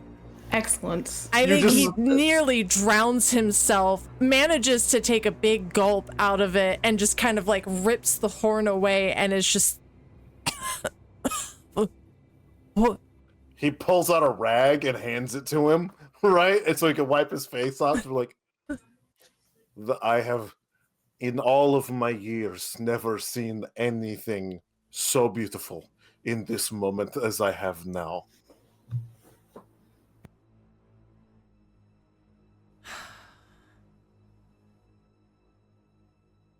Hands you the rag back. You smell like lilacs. Anyway, and he shoves it back, the wet rag back inside his fucking jacket. And he's like, now, let us proceed. But I do have one thing you may wish to do. Just one thing. What else do you want of me? The last of the great battle mages. Remove the stick off your ass so that way the girl can actually enjoy herself. Put it back in after the dance is over. Now go! And he smacks him on the ass in the direction of her. He just stumbles forward. The alcohol is already racing through his weak ass blood. He feels light and a little dizzy, a bit odd, and I think the crowd and all the sound, and I imagine there's already some people dancing. Yep, for sure. Slightly disorienting to him. Does he see Kaliak? He finds her, and there is that same young gentleman still talking to her, and she's smiling and sort of giving a laugh here and there. The crowd of women that he had left her with earlier have kind of dispersed. He is a weeble wobble that just won't fall down. Making his way over there and kind of like as he approaches, I imagine he bumps into the gentleman that she's talking to and releases a in the process. And he reeks of alcohol, of course. You told me to go have fun and that you would do the same. I did not expect you to get drunk. I would say that perhaps I'm not drunk. It was Lesh. This makes more sense now. Yeah. Are you alright? Is the ground moving for you? No? I feel as though I should move with the ground. Do you ever feel that when the ground is moving, you should move with it? No, I can't say that I have, but I think I understand what you mean. Perhaps you would like to move with me and the ground? And he puts his hand out. She gets what you're saying, and she goes, oh. And she looks at the man who's talking to her. I'm sorry, I have to go dance with my friend. And he sort of like looks at you, Ansel's like, the fuck is this guy? And sort of he looks at the guy looking at him and goes, I'm not sorry. And just walks away with her. He's just sort of left there like, what just happened? Like, I was gonna steal the deal. Things were good, I thought. And then now she's gone. He sort of is just left there with his hands like, huh, okay. And then sort of moseys on to some other young lady. And Kaliak looks up at you, Anselus, and is, oh, I did not expect that from you. I think he's like holding her hand and just kind of swaying with the ground that's moving. Okay. Do you know how to dance? I'm not... Lesh told me to do this, but I have no idea what I'm doing, I must confess. I don't think I've ever danced before.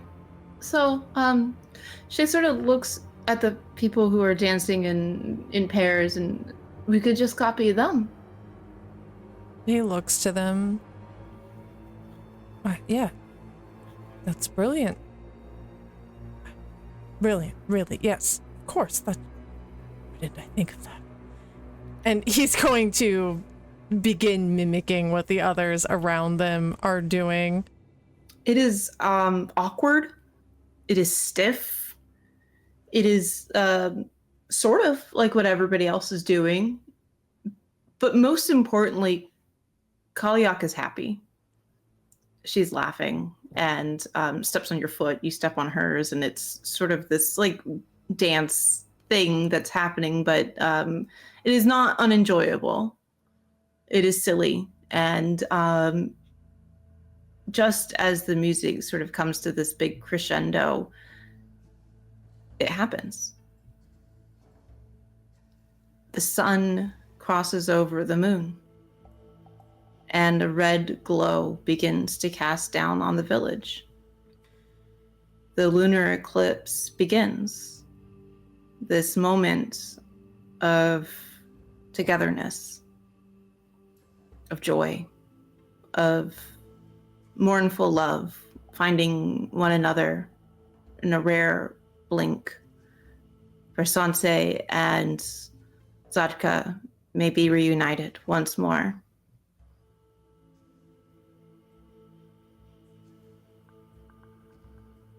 And Kaliak stops dancing and she stares up at the moon. Onsala stops as well. That kind of initial heady lightness, shock of the drink and nearly drowning him, kind of drifting away in the fun and laughter of their dancing. And when he notices her turning her face to the sky, he does so as well, but he does not drop her hand, and he holds her hand in this moment, looking up with her to the sky. And just as quickly as it came, they separate once more. And we do not know when they will meet again, but the people of Craed-Pra can only hope that it's soon. And you're left standing there in the moonlight. Do we know does Onslaught know how long it's been since the last conjunction like this has happened? About 2 years. I think very quietly to her. 2 years is a long time, I would believe. To be so far from the one you love. I think still looking up at the moon, she nods. It might feel like a lifetime to them. Perhaps living so long it feels like only a moment. Perhaps. You might be right. And perhaps we pray that it only feels like a moment for them. I will do that.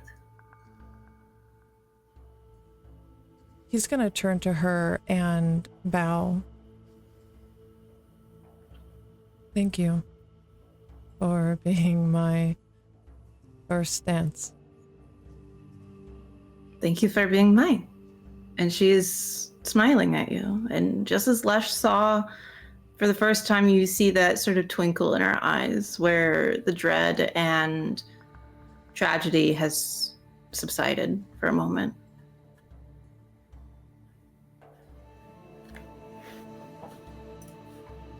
The night goes on.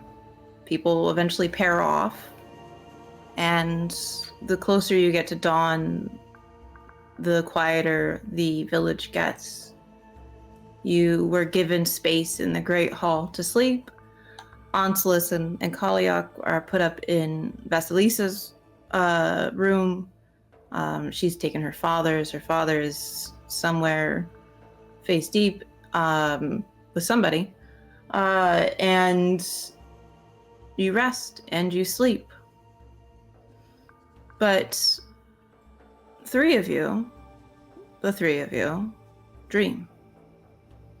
You dream a dream of woods. It is empty and devoid of life. And in the center of a grove, you see a well. Onslaught, you will know this as a wailing well. Something meant to hold the past, the present, and the future. It is a thing of mythos. Wailing wells have been rumored to exist throughout the world, but have never been found. But here you are dreaming of one so clearly. Like a sign from the gods. And you wake to a thundering sound at pre-dawn. Horses and men infiltrating the village. You missed your first checkpoint with the Iron Army. It could be them.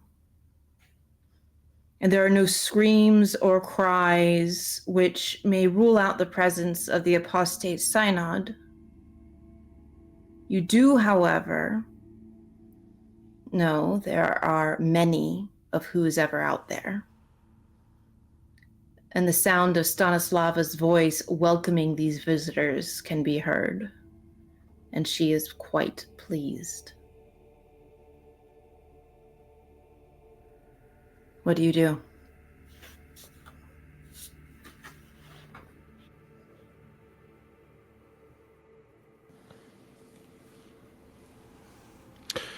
I think being in the main hall, hearing that, I would get up and quickly kind of put my stuff back on and approach a window, but try not to be seen out of it, like just kind of peer around the corner and take a look at what's going on.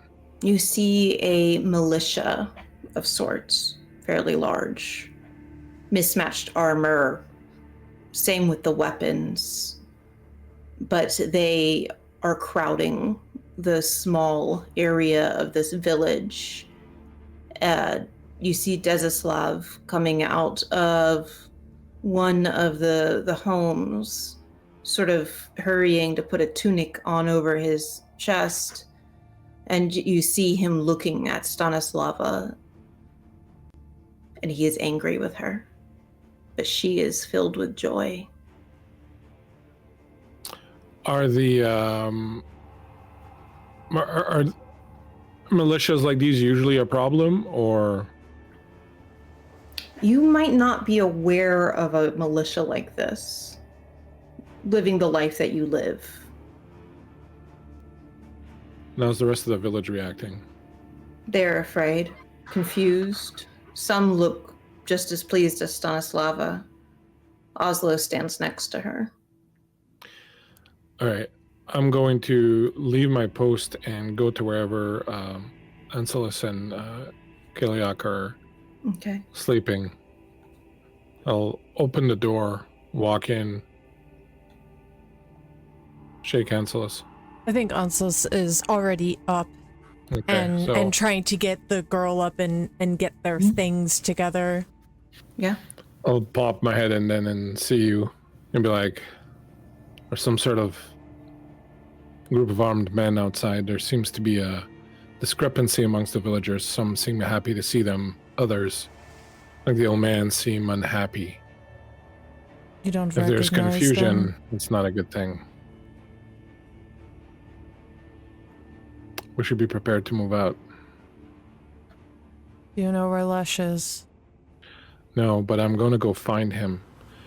They expect to find you here. If this has anything to do with us, they're going to be coming here directly. So you need to get out of here, perhaps by the back way, and find some place to remain hidden. Perhaps where our horses are, I will find Lesh and come and meet you.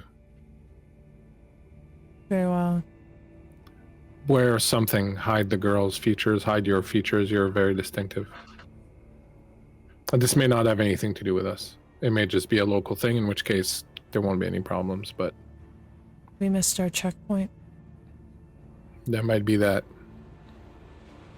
You did not see the sigil of the Iron Army. Well, I doubt it. It didn't appear to be Iron Army. They're wearing mismatched armor. They are possibly more some sort of local band. Okay. Lesh, Go out where? the back, find some place to hide. We'll find you. All right. And then I'm gonna head out and try to find Lesh. Lesh, where are you? Lesh is outside. Lesh is a blue hour guy. He enjoys that 5 a.m. like when it's not quite night, quite day, outside smoking his pipe. So seeing this, I think he would get a grin on his face and kind of like be on the edge of the building, right? Mhm. Just kind of leaning, watching, puffing on his pipe. Okay. Outside, as Anselus and Kaliak ready to hide themselves, the gray, rainy dawn, it greets you with the smell of a still barely embering bonfire reaching you. The large group of what, like I said, you could assume is some sort of militia unit stands in wait on bated breath. The men crowd the village and look as though they are willing to fight if need be. Steps echo on the stone pathing leading up to the Great Hall. Boots, and then a shuffling of men to make way for whoever it is that comes to greet you. And a voice calls out, Lesh? Lesh! The crowd, it parts, and you are greeted with a man. Tall and broad and well-armed, but less armored than the rest. Instead, he wears a chainmail shirt that is fine, and a long tabard, as well as a cloak of bear fur. The hood is the upper portion of the bear he presumably felled. Dusty blonde hair adorned with a glass crown of thorns. Lesh, the familiar scar across the nose, the chronically upturned corner of the mouth, the ring of his father, tells you exactly who this is. Dmitry Ivashov, Imperator Dmitry Ivashov, now the ruler of the Free North, the direct opposition of Emperor Bogumir. The Free North rose about 5 years ago, an exodus of those who no longer wish to live under the thumb of the Empire. It lies to the northeast of the continent to succeed from the rest of Craed-Pra. First, it was the capture of the City of Glass, housing the Holy Citadel of the Nine, the only temple in Craed-Pra dedicated to worshipping all 9 gods at once. It has since been renamed to the Holy Citadel of the Free North. Then the small militias were sent out to defend the region, rapidly growing in both numbers and cause. Finally, the wall came, a long, monstrous piece of architecture built by the most brilliant minds of the Free North, a living wall where soldiers may live and train and guard themselves from the Iron Army. It did not take long for the people of the Free North to look for a leader. No elections and no bloodline to spare. The first man to have breached the citadel, brave Dmitry, was quick to take the credit, and the number of comrades he had acquired through his own charms and aptitude were eager to back his claim. Imperator Dmitry has risen to his own throne rather than take that of Bogumir. Now, with the news of the war machine in the world, you can imagine his urgency to claim it before Bogumir does. Lesh, my friend, by the 9, it is good to see you alive. And he comes to clasp your hand. He clasps his. Dmitry, did you ever doubt the greatest swordsman who ever lived? Listen, Lesh, after your father, It I couldn't is. find you. I have taken to the road. I So to see. How goes the war in the north? Pretty well. We're taking more land by day. We have a mine taken from the Emperor. Is that so? What brings you to this quaint little town?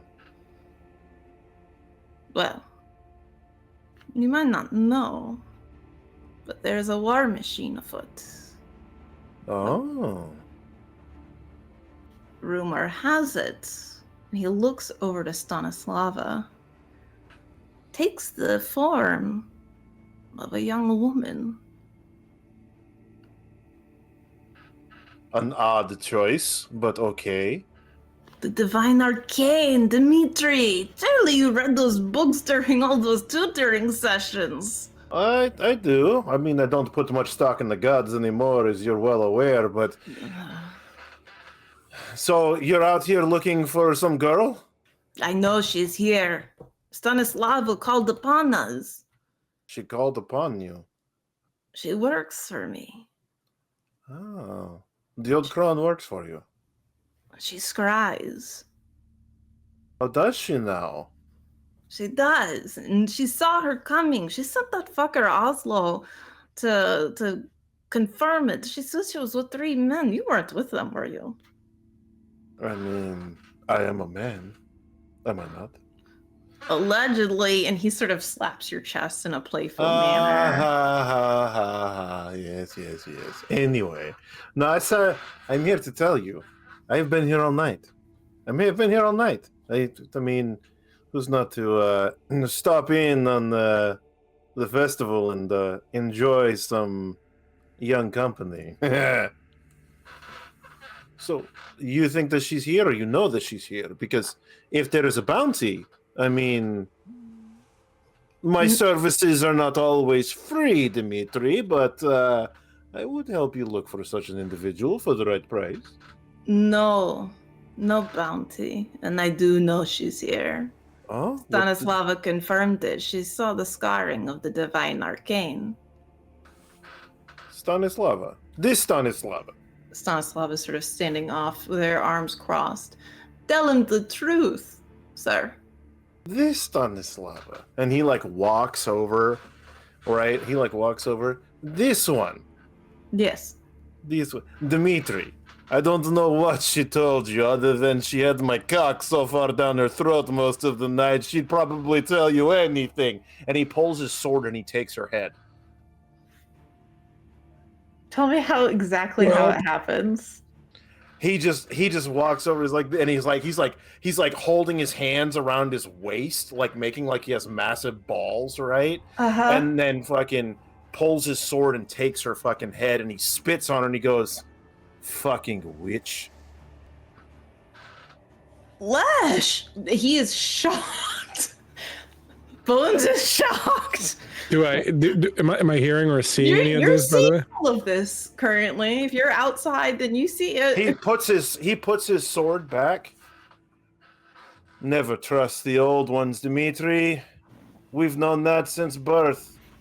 Don't Never trust the old ones. fuck with me, Lesh. If you know that this girl is here, give me the war machine. Brother, we were brothers at arms.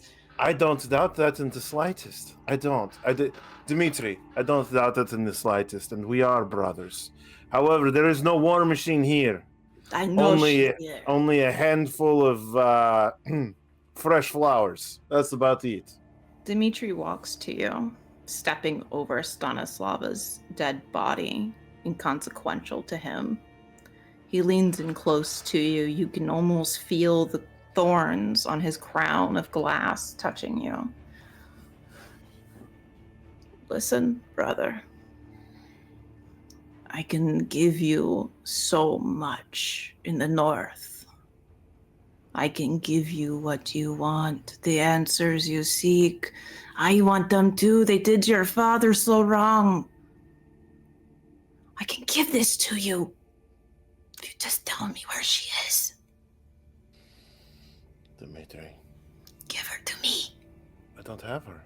You do. I know you do. Don't lie to me. I know you better than anyone.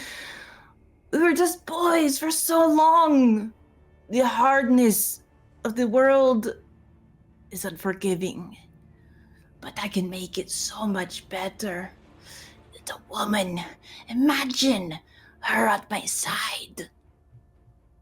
I could give heirs to the people, more than what Bogumir could give. Heirs that are powerful, the child of a war machine. Give me the girl, I'll give her a good life. And then I will have the weapon to stop Bogumir. Old age will stop Bogumir. He's dying. Or did you not hear? They say this, yes, but I need an heir. And I want that heir. Give me the girl. I Lesh. understand. Dmitri, I understand. Come. And I think he hugs him for a moment. I will help you seek the end that you desire, sir. He does not come to you. I will tell you. They left this morning.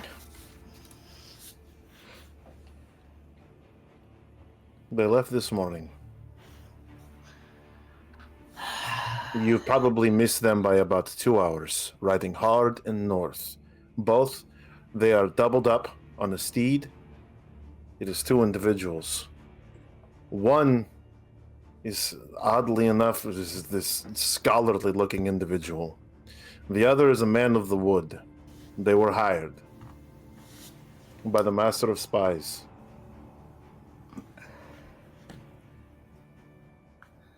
He steps back from you. And he looks around. Search every building. I think Leave not. nothing unturned. I will burn all of my luck get him across his chest. Not enough to kill him, just enough to drive him away. I'm going to tell you something before you do this. Yes. If you attack him, you are dead. There are so many of him, and only one of you right now. I do not die this day. Are you sure this is what you want to do? I do not die this day. I will give you a chance to redact the statement.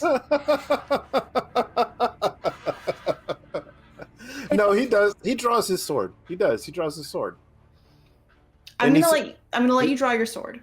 He does. He draws his sword, and he simply says, "Dimitri, I swear to you, there's nobody here except lovers and farmers."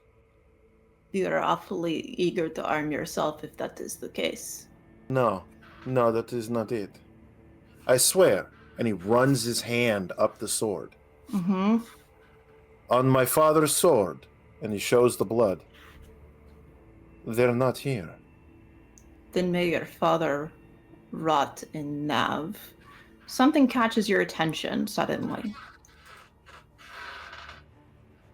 And the militia turns to see. And you smell it. The fire. The first building at the edge of village catches easily. And then another. And then another. And most notably, Stanislava's house. Her trinkets and effigies are perfect kindling. And then you see him. Sasha, with the black tar and a bucket in one hand, and the torch in the other. And it's suddenly chaos.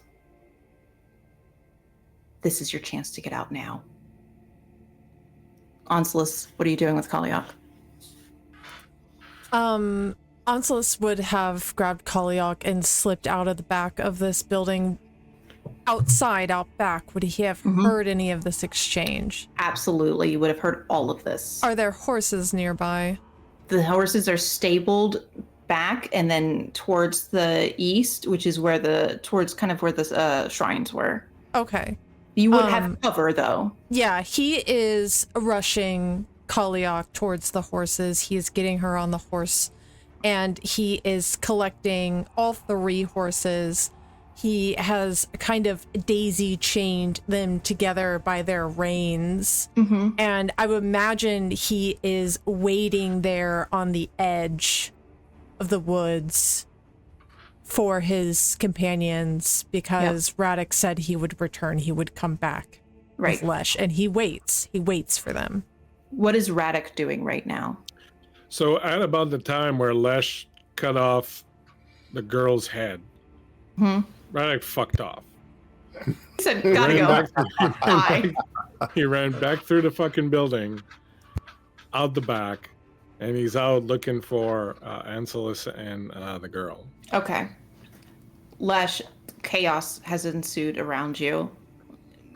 Dimitri stands there glaring, but he does not go for you.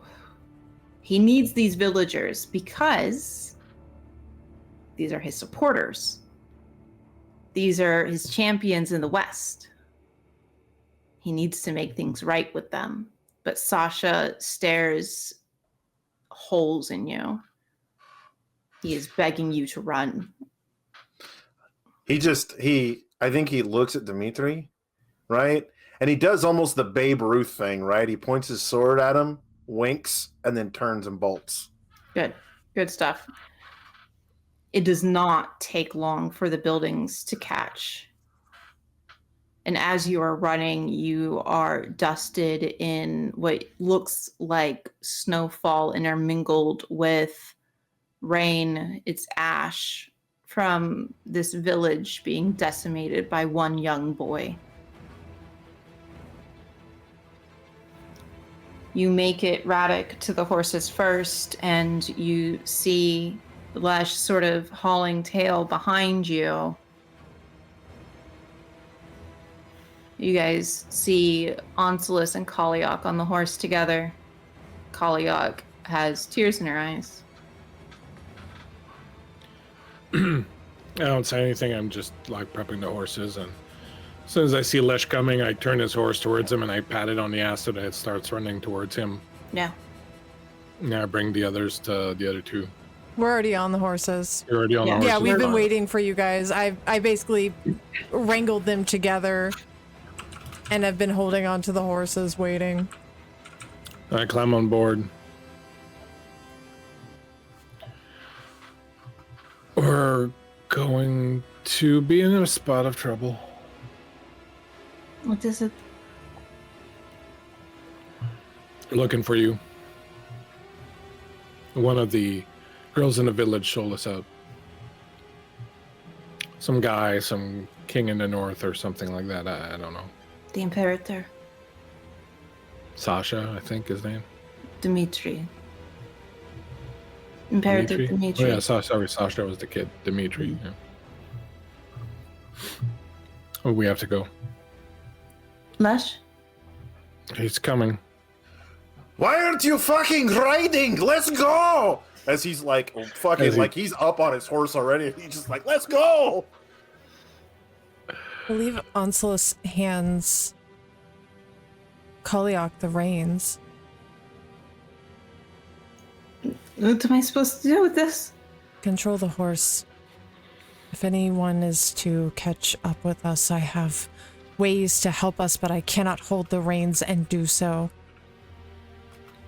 You hear the thundering of horses starting, and Kaliak does all she can to hold on to this horse. I lead them out into the forest and try to find ways to ditch our friends behind us.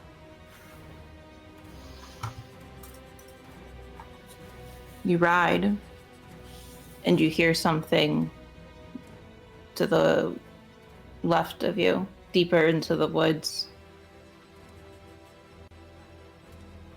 The black wolf of the north is not a cubless bitch.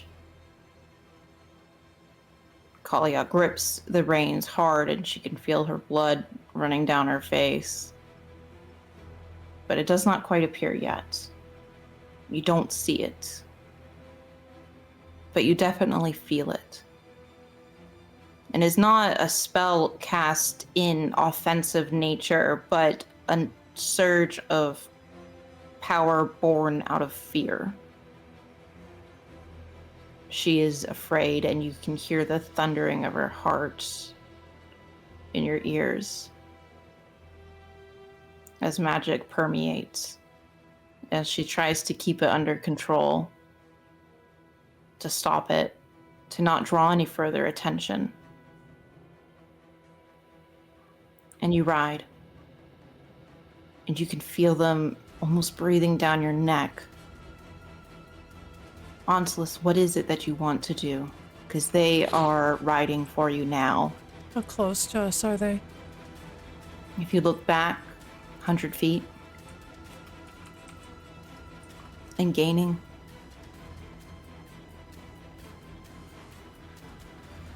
He is pulling from his bag a tome and a small carved wooden idol. He has the tome open, and he's holding the idol in his other, the idol in his other hand, and he's watching, waiting for them to draw themselves within range. He's waiting if they get in his range. They don't quite make it. They hear whatever's in the woods as well, and they startle. Their horses rear. And you leave them in that cloud of ash and rain.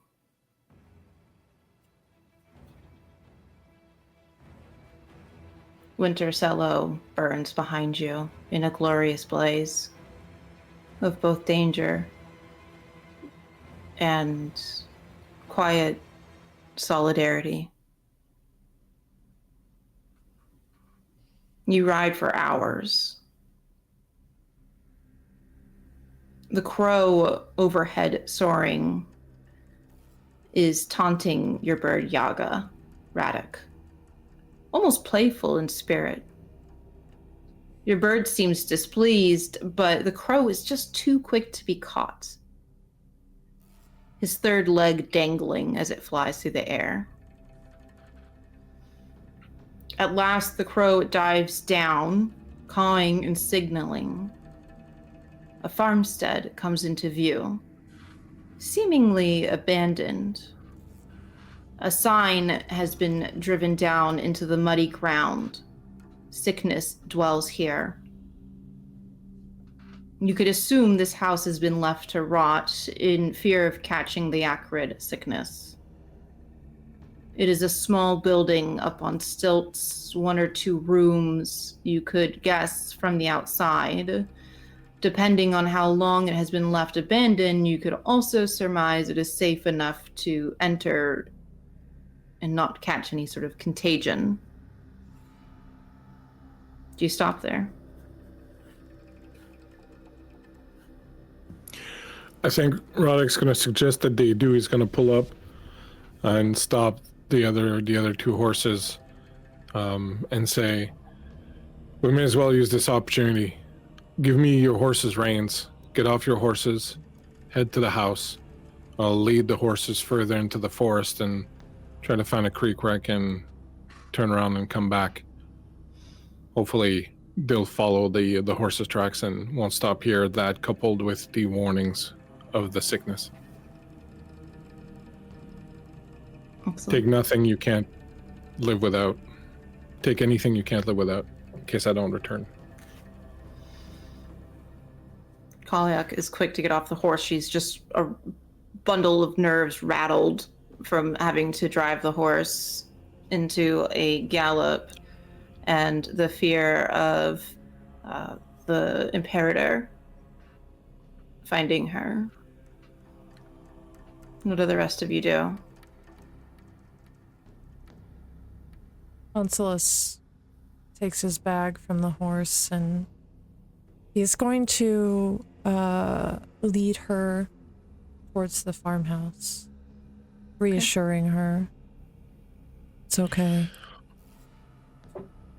It'll As be okay. just before Lesh leaves, Radek's gonna look to him and say, be careful.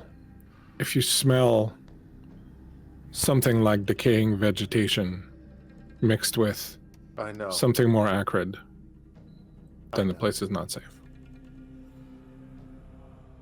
I think Lesh stands there almost paralyzed for half a moment before taking a trepidatious step forward. Believe me, I know.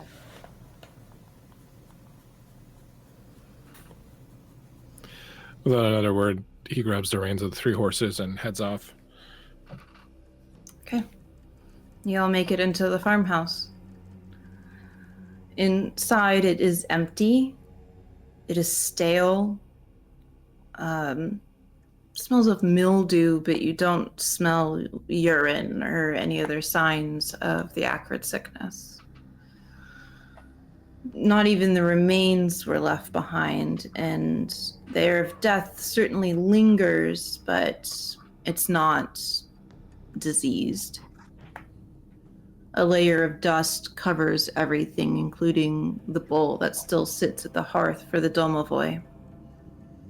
There isn't much here other than 2 chairs, a rug, the necessities one would keep for a simple life. Another room to your right leads to a bedroom, and other than a single bed, it is about the same as the rest. Dead herbs dangle from the ceiling, and most importantly, through the windows you spot nothing but the wilds. A leaky roof is overhead, but it is better than sleeping outside. What do? Do you just sort of calm yourselves? Yeah, I think Onsilis is calming the girl. I think he pulls a wool blanket from his pack and lays it out on the ground and invites her to sit. She kneels instead and sort of doubles over and is praying, the bell in her hand on the beaded cord. And it is not, in the old tongue, you don't hear begging for protection, but rather thanks. For Sasha, for the fire, for getting out.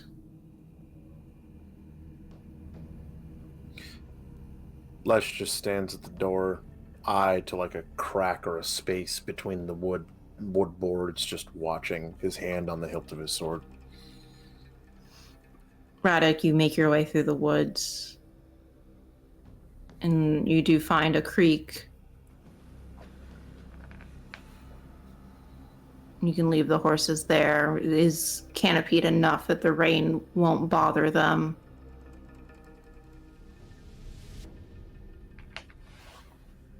Before I return, I'll take a look to see if we are still being pursued and if they're coming. If I spot anything, I will go up the creek a little bit and then leave it, after a while and sort of double back towards where the farm is. You do not hear the horses of the Imperator's men, so you do make it back at a decent pace. Onslus, what are you doing as Radek makes his way back into the farmhouse? I think that Onslus turns to Lesh. I told you there was something wrong with him. I told you there was something more to all of this, and you laughed at me. The witch did the scrying.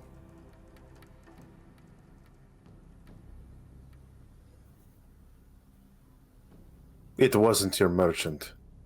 It was the witch. So I took her head. Never trust the old ones.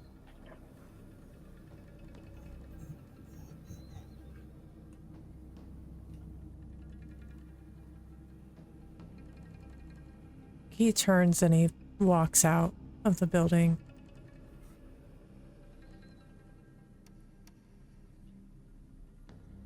You're left there, Lesh, with Kaliak praying rapidly. That perverse moment you had in the temple comes to mind. The way that is prayed to Zadka is not necessarily one meant to be viewed.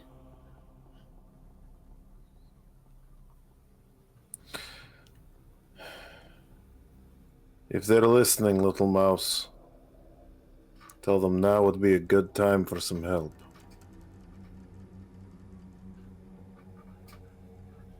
Radek, you come upon the farmhouse and you see Onslus walking outside.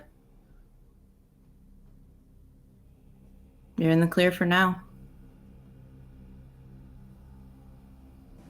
Onslus. Any sign of them? I think we'll be fine, but we'll keep a watch out tonight. We have to be ready to move. I hid the horses about a quarter of a mile straight through that way to the forest. They'll be easy to find if you don't err from that line. We should plan to leave before dawn. Yes. Did Lesh tell you what happened? It was the woman.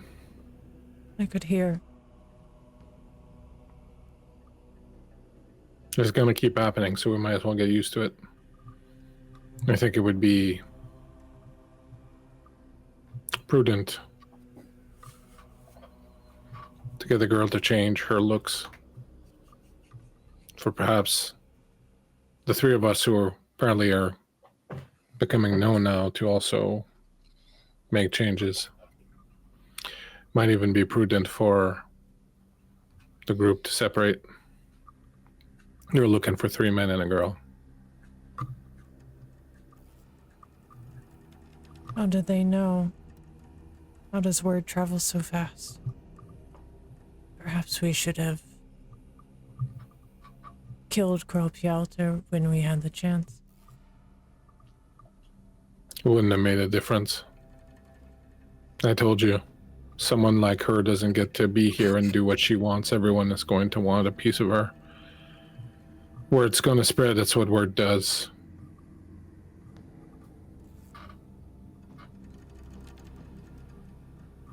We just have to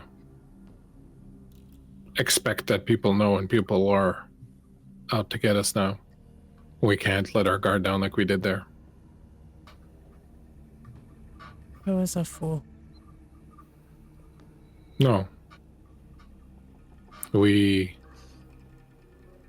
wanted a bit of peace and quiet and rest after what happened before.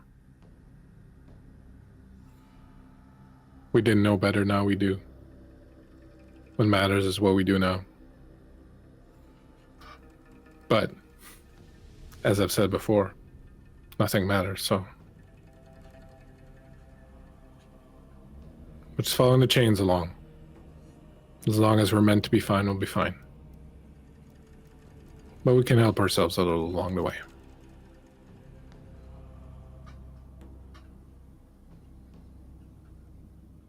You keep saying that nothing matters. But here you are. And he's gonna turn and move into the house. You don't see his little shit-eating corner smile.